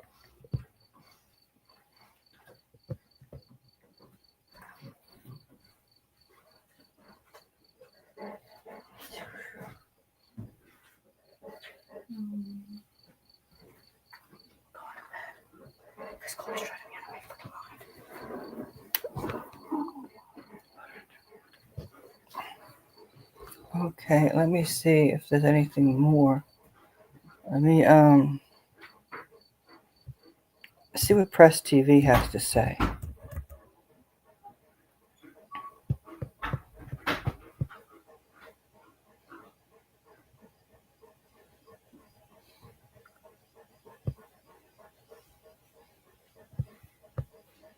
Okay, and this was posted 54 minutes ago. Iran's missile arsenal, the U.S. could neither destroy nor negotiate away. And when you talk about missiles, this was something Trump had said a few days ago, that Iran, like everybody else, should have missiles, to defend themselves. I mean, it didn't make sense for them to have to get rid of their missiles. But you've got Marco Rubio there, as we see him standing there in Lebanon with the group there, wanting Lebanon not to be able to defend themselves. You have to get rid of the resistance group because they're able to defend Iran. Oh, and just wait till the military is able to get trained and weaponized and everything else. The military doesn't have the experience that the resistance group has. And it all boils down to they should be working together to defend the country. But that's not what Rubio wants.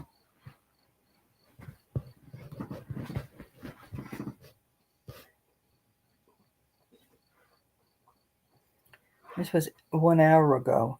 Decisive response. The IRGC strikes 8 U.S. military installations after renewed American attacks.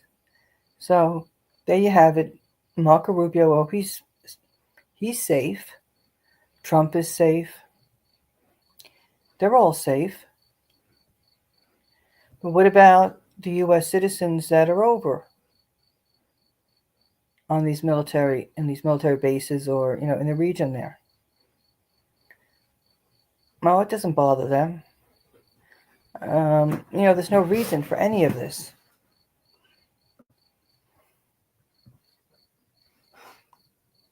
The commander of Iran's Islamic Revolutionary Guard, Navy, says Americans' blind shots at Sirik will not resolve our dominance over the Strait of Hormuz, but our shots at violators will remind the rest of the vessels of the clear passage route.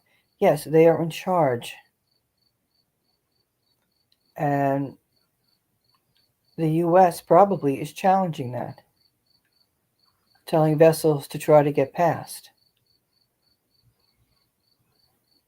and not seek the guidance and go through the required channels.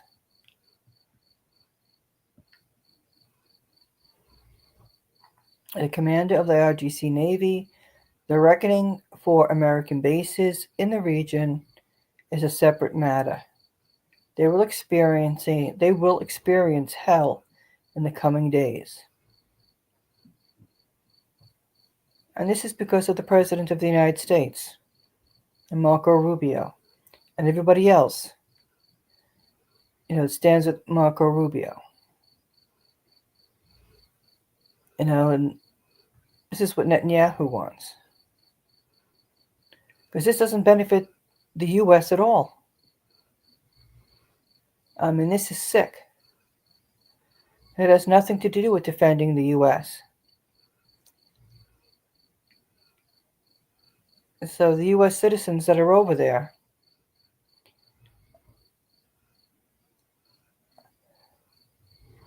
are the ones dealing with, the response because of U.S. actions.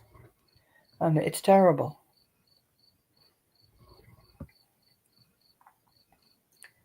Public relations of Iran's Islamic Revolutionary Guard Corps announces that the IRGC Navy and Airspace Forces, during a joint mission and drone operation, launched ballistic missiles and drones at 8 key infrastructures of the U.S. military in the region.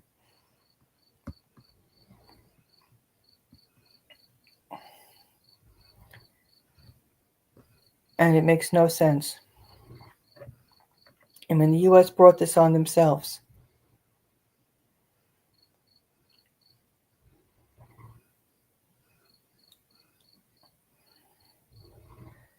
Any possible aggression by the enemy under any pretext, even if, like last night and tonight, the aggressions target low-importance objectives, they will be met with a crushing response. And then it says, IRGC says, violating the ceasefire is contrary to Clause 1 of the Islamabad Memorandum of Understanding and will result in the complete halt of all diplomatic processes.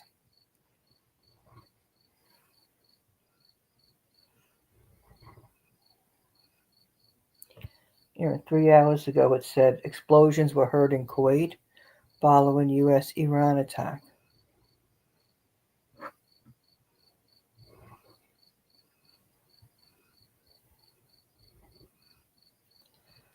And reports of explosions. A report of explosion in Bahrain after the U.S. struck several targets in southern Iran. And the U.S. CENTCOM reports renewing aggression against Iran, and that was 4 hours ago. And there's no reason for this. Horrible. And so and the whole world is involved because Strait of Hormuz were closed down. People aren't going to be getting the supplies they need, the fuel they need,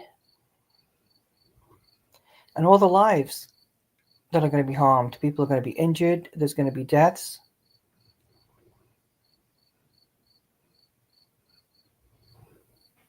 This is complete lunacy. It really is. Yeah, this is what Marco Rubio is the one that wants this. He's right with Benjamin Netanyahu with this.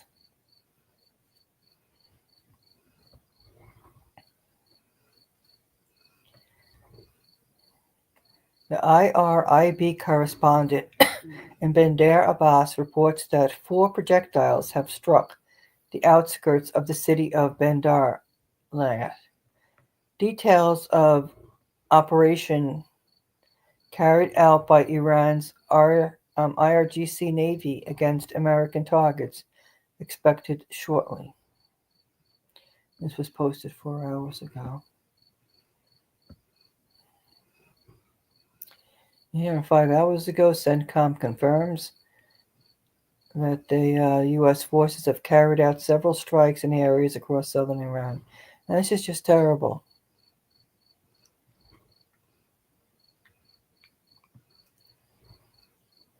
Okay.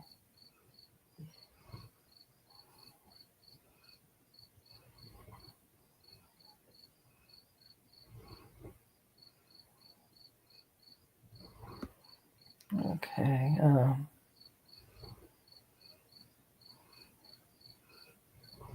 Yep, and there was an analysis here.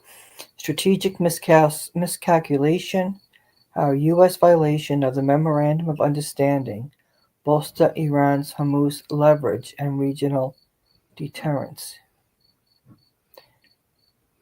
That's terrible.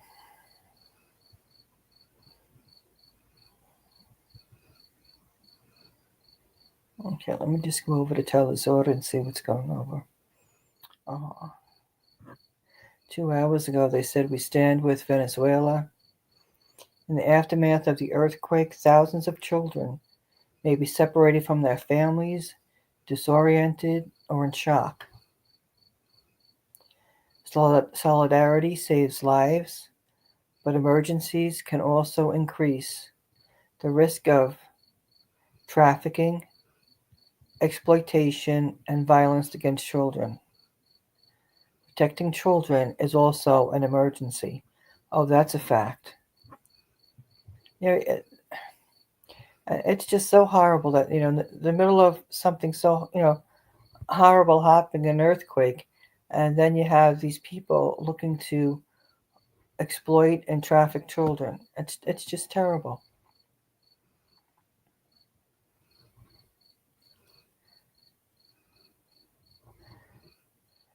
And from the Falcon Tucas region in Venezuela, our correspondent Luis Alberto Matos has provided us with details on the situation there and how rescue and relief teams are continuing their work even after the country was recently hit by 2 seismic overshocks.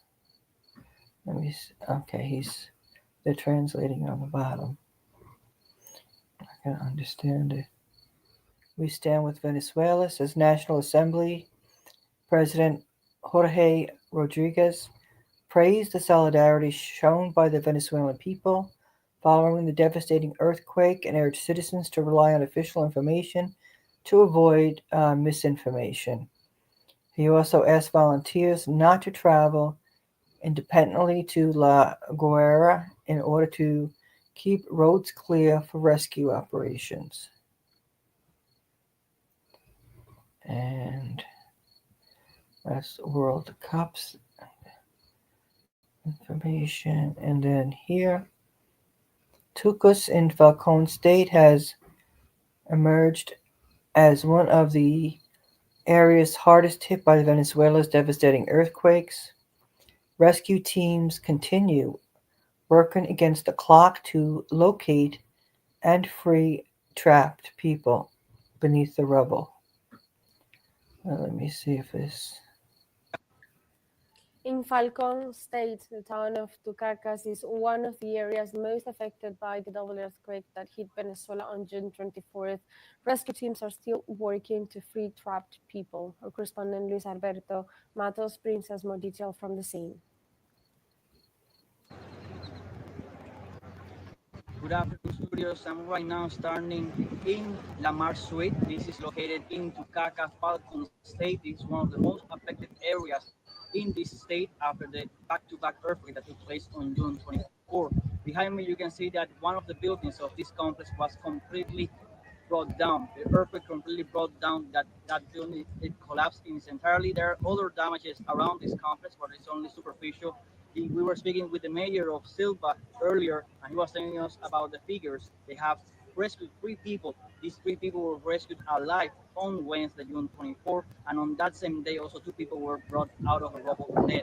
And in total, since that moment until now, there are 6 people dead. Currently, there are 6 people. There are other 6 people that are currently trapped behind the rubble, under the rubble, as rescue workers have continued to work tirelessly for the last 72 hours. We have had reports here that the governor of the state was in the first hours here in leading the rescue operations, monitoring how everything has been done. We also, before we got here, we drove by Boca Aroa, another place that was impacted by the earthquake. Although in the town itself, no much damage was seen, but in a place called Cayomar, the over 80 households had to be evacuated because it was severely damaged by the earthquake. So right now, work is being done to see what is done with those families, where they can be relocated. The mayor of Silva also told us that electricity has been resumed in most of the area. There's still that area in Cayo Mar, where is the most affected. Work is still being done to try to bring back the service. But currently, this is what is happening right now here. Rescue operations continue trying to find and rescue alive the 6 people. It's a race against time as 72 hours have passed since the both earthquakes hit Venezuela on June 24th.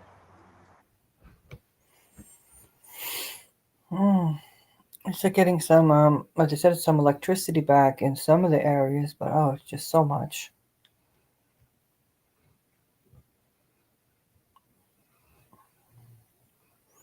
Okay, here in response to the national emergency caused by the powerful earthquake, rescue workers, logistics experts, and K-9 units from around the world are already on Venezuelan soil, armed with advanced technology and deep spirit of brotherhood.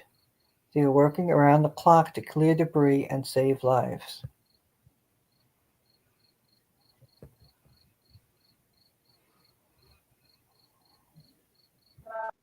nosotros, nuestra experiencia nos dice que cada tiempo, And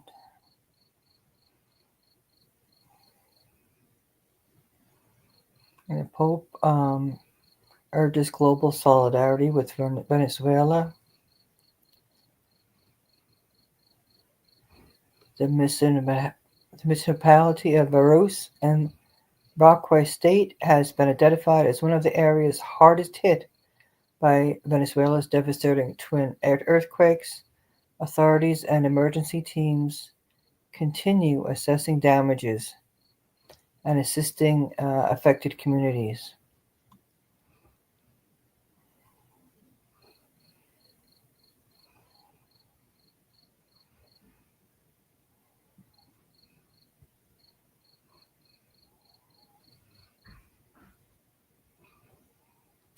Okay, and here was 6 hours ago. It says the death toll from Venezuela's devastating twin earthquakes has risen to 1,430, while 3,328 people have been injured, authorities reported.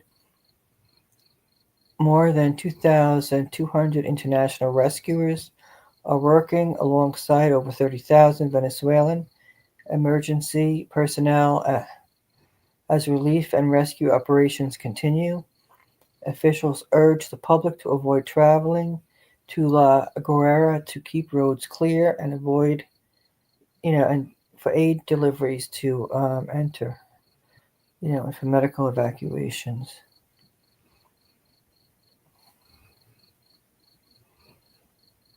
And Telezor witnessed the rescue of a boy named Jose in La Guerra, where rescue teams from Colombia and Venezuela worked together for several hours to pull him from under the rubble. One more life saved means hope and desire to keep going.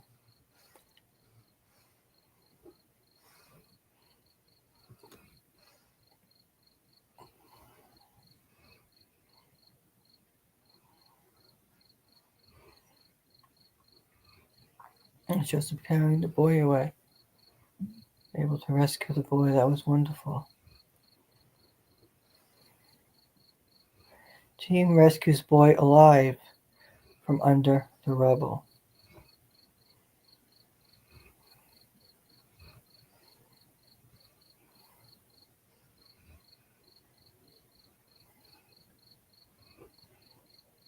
It says here, experts recommend using stairs, not elevators, during an earthquake to avoid getting trapped. Reduced exposure to falling debris, and reach safe areas more quickly. Specialists also advise keeping an emergency kit near the exit with water, a flashlight, medications, non-perishable food, and important documents. After an earthquake, remain calm, follow official instructions, and leave rescue operations to train emergency personnel. Preparation saves lives. Safe and share this information. Yeah, that would be scary, being stuck in an elevator.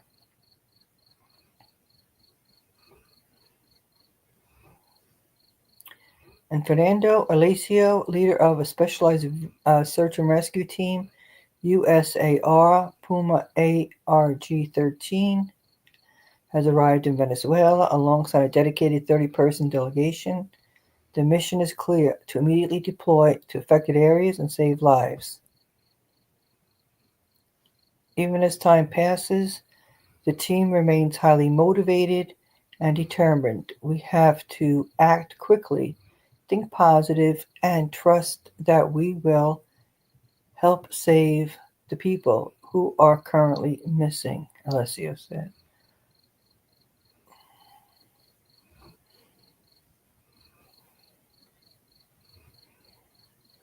And then here, Jorge Rodriguez, president of the National Assembly, shared the following figures in the wake of the earthquake, and this was posted 8 hours ago. 1,430 dead, 3,200 3,238 injured, 3,142 affected families, more than 12,000 medical consultations, and 73,736 families assisted.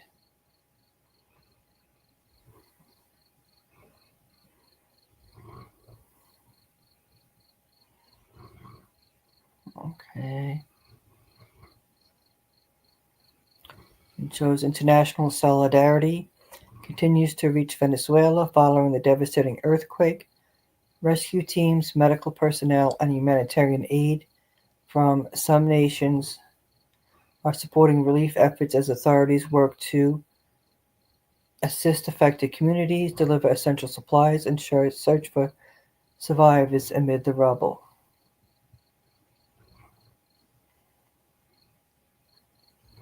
And the French ambassador to Venezuela, Emmanuel Pineda, movingly reports on Telesur that a French rescue team has arrived in Venezuela to help support the local people trapped under the rubble. Venezuelan Vice Minister for Europe and North America, Oliver Blanco, reported that the Bolivarian country has received more than 1,600 international rescuers distributed across 17 flights to assist the victims of the powerful earthquake that struck on June 24th.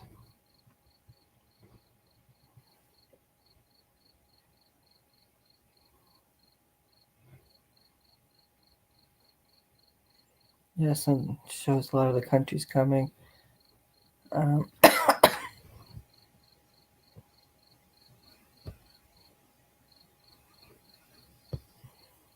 Okay, let me just see.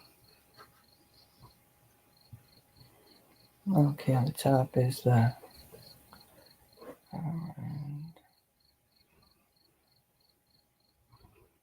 Okay, this was an hour ago. Venezuelan authorities have established a unified volunteer registry at the Polidro de Caracas to coordinate civilian aid and support rescue operations following the devastating earthquakes.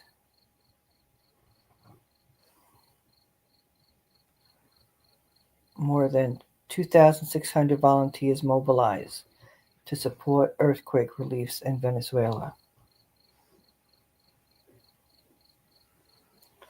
And Ruby Bustillos, president of Alimento Maizal and director of the Guerrera Mendez Clinic, reported on the setup of a mobile clinic at the Castilla La Mar terminal. They treated 835 patients and referred 56 to various health centers.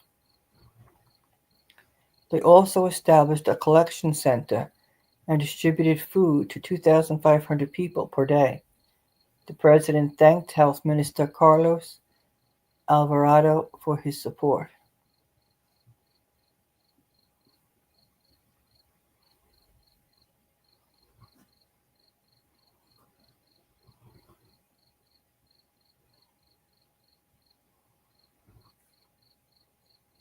The kindness of Venezuelans is evident at all times and in all places. Volunteers who are delivering food to shelters in La Guerrera and Caracas are writing words of encouragement, hope, and blessings on the food containers. You can read, "United we are stronger."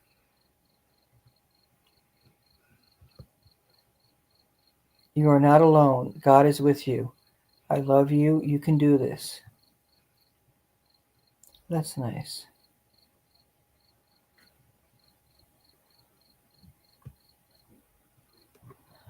Okay, and that's where I started from. So let me get down here.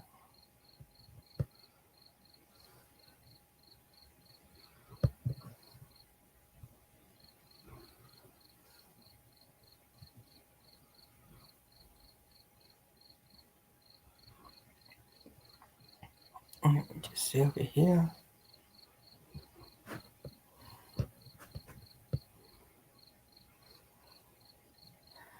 It says here the General Directorate of Civil Defense in Gaza has condemned a number of international institutions and committees operating in Gaza for failing to fulfill their humanitarian and relief responsibilities, saying their inaction has obstructed efforts to recover victims' bodies from beneath the rubble and has deepened the suffering of the population.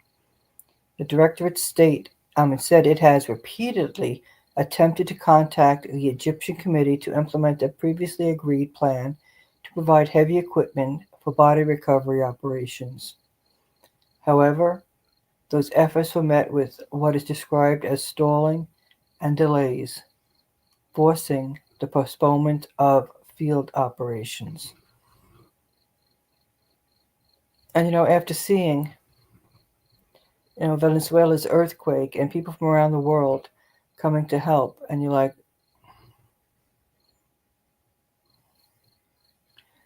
why aren't people in Gaza? I mean, Israel has too much power and they're committing war crimes. Yeah, and Evelina says at 11:37, I'm wondering what is next in Venezuela.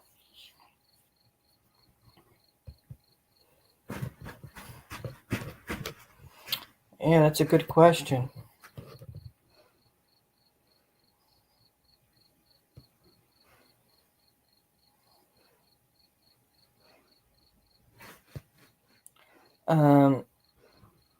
It's too much. It's just like they want to rape the land, pushing to get that oil out quick. Fracking, looking for resources. It's just horrible.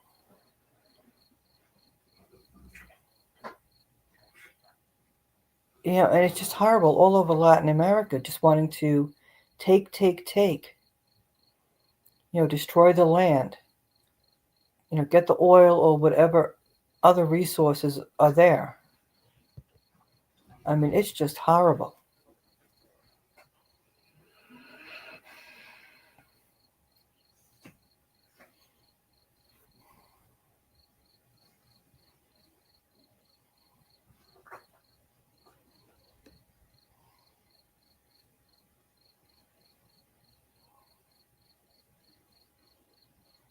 Well, yeah, 3 hours ago, Israeli occupation forces blindfolded and abduct a Palestinian while storming Kurlandia north of occupied Jerusalem.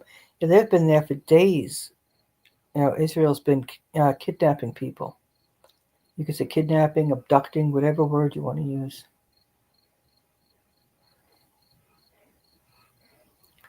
And the Gaza Center for Human Rights warned that the Israeli occupation is turning the water crisis in the Gaza Strip into a slow killing tool, threatening the lives of more than 2 million Palestinians amid the near total collapse of the water system as a result of the destruction of the infrastructure and the prevention of the entry of fuel and equipment needed for operation and repair.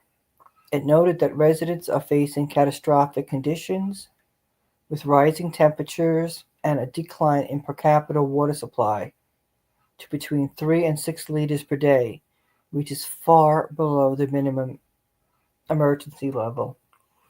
And this was an issue before October 7th of 2023. And I remember sharing stories about that. We were talking about that with the heated summer and the lack of water supply. And also the lack of the lowering of electricity. And the Israeli Times would have articles out about with the heat wave, for Israelis to be close to air conditioning when they go out walking to make sure they have plenty of water. And meanwhile, they were intentionally causing the Palestinians to suffer, reducing the amount of water supply and the amount of electric. And the same thing was happening in the West Bank as well.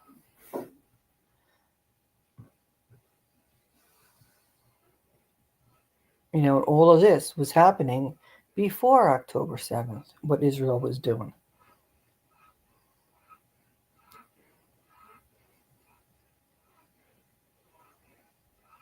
And it says severe crisis. 15 liters minimum human survival requirement. The World Health Organization. 3 to 6 liters average amount currently available per person in Gaza.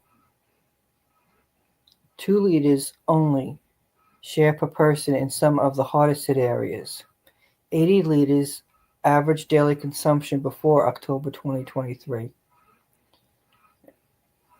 80% destruction rate of water and sanitation networks in the Gaza Strip. 1,675 kilometers total length of water and sewage lines completely destroyed. 75% of the population faces severe weather insecurity. And 1 million Palestinians living in tents under temperatures exceeding 40 degrees Celsius. Yeah, so while you're telling the Israelis to make sure they're getting their air conditioning and they have plenty of water intentionally, you see what Israel's intentionally doing in Gaza.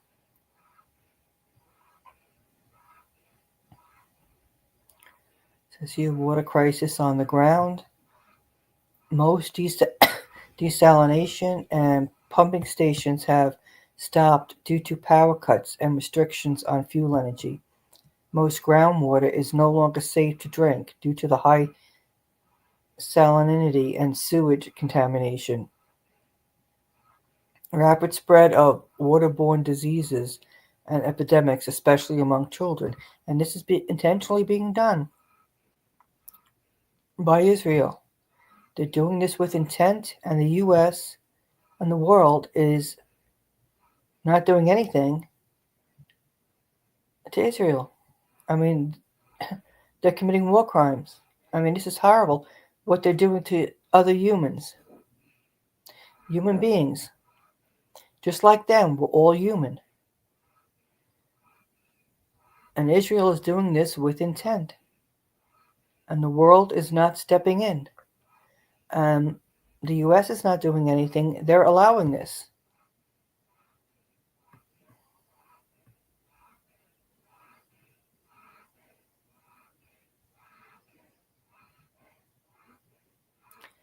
And, every day, the same thing.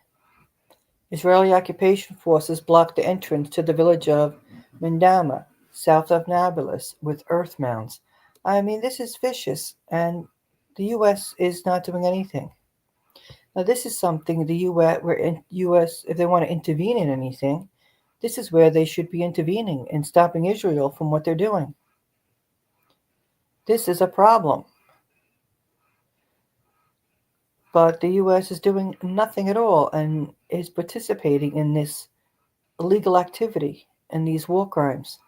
This is just pure evil, and the U.S. is in on this. This is disgusting. I mean, they complain about Iran, and meanwhile, every day, look what Israel's doing. What they're doing in Gaza, East Jerusalem, and the West Bank. And the U.S. turns a blind eye to it.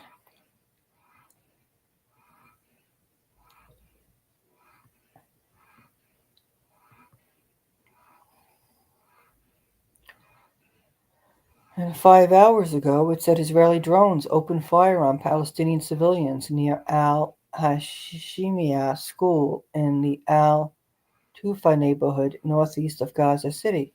Every day. And the U.S. does nothing. They're worried about Iran. It's pathetic. It really is pathetic. And 6 hours ago, CENTCOM claims the U.S. struck Iranian military targets surveillance, comms, air defense, drones, storage, mine layers. This whole thing is bullshit. You know, the U.S. it's just pathetic. It really is.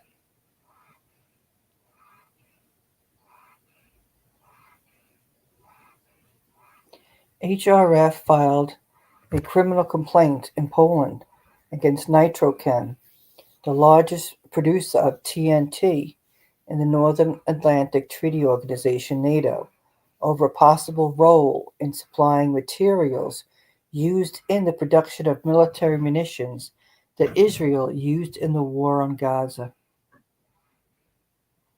Polish TNT is used in the production of American aerial bombs such as the Mk-80 serial, including the Mk-84 2,000-pound bomb and Mk-82, as well as the BLU-109 armor-piercing bomb, in addition to 155 mm artillery shells.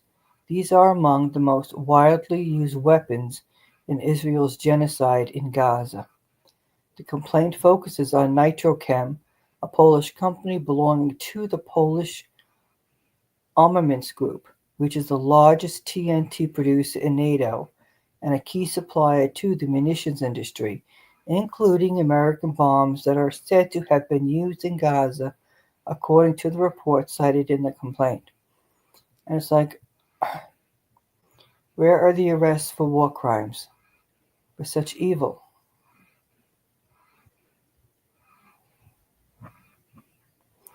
And here you have, like I said, the U.S. worrying about Iran. And look at what the U.S. has been doing, what NATO has been doing.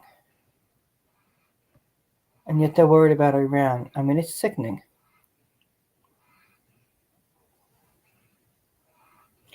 And Israeli tanks opened fire towards the eastern areas of Al-Tufa neighborhood in eastern Gaza City. So where is the U.S. with going after Israel? I mean, there's no ceasefire. And here we're talking about human rights. The U.S. doesn't even, well, we know the United States doesn't care about human rights. We see it.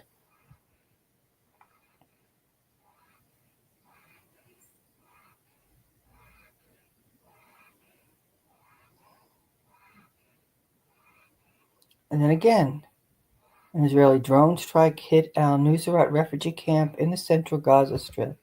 I mean, this is just so disgusting every single day. An Israeli quadcopter drones opened fire towards Al-Tufa neighborhood in eastern Gaza City. I mean, it's just so disgusting, so evil.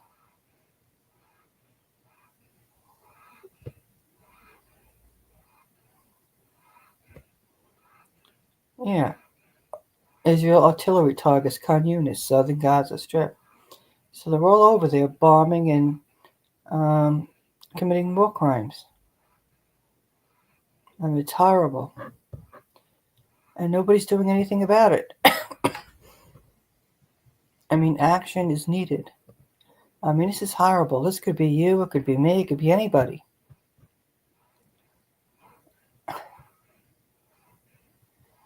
It's just maddening that the world cannot do anything to stop this.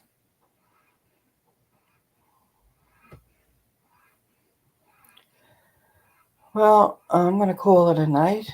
And actually, it's early morning. It's 12:03 a.m. here on the East Coast.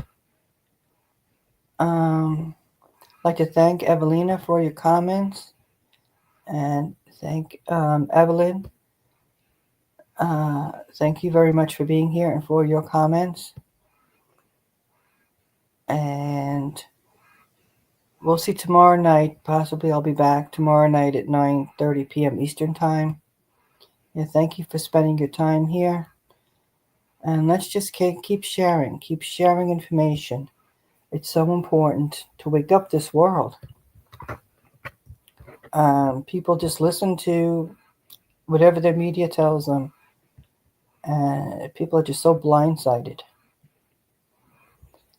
So it's important to give people a different viewpoint from what they hear from we could basically just say state TVs, what their governments are brainwashing them with, because we know here in the U.S.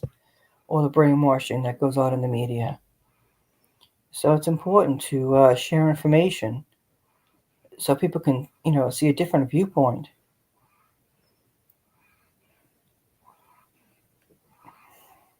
It's just so heartbreaking all around the world what's going on. And like I said, sharing is caring. And we can just, we pray. We continue. I know people have been praying and praying for the people of Gaza, East Jerusalem, the West Bank, and praying for also, we look at Lebanon, what the people in Lebanon are going through. Syria, Iran. It's just, in Africa, we also see Latin America. We just got to continually sharing information, and we pray, and some people do Reiki, they do people meditate, just trying to send out positive energy out into the world. It just seems that there's just so much evil. And then the one thing I have to say, Iran uses the correct terminology when they use the words the Epstein class, because that's them.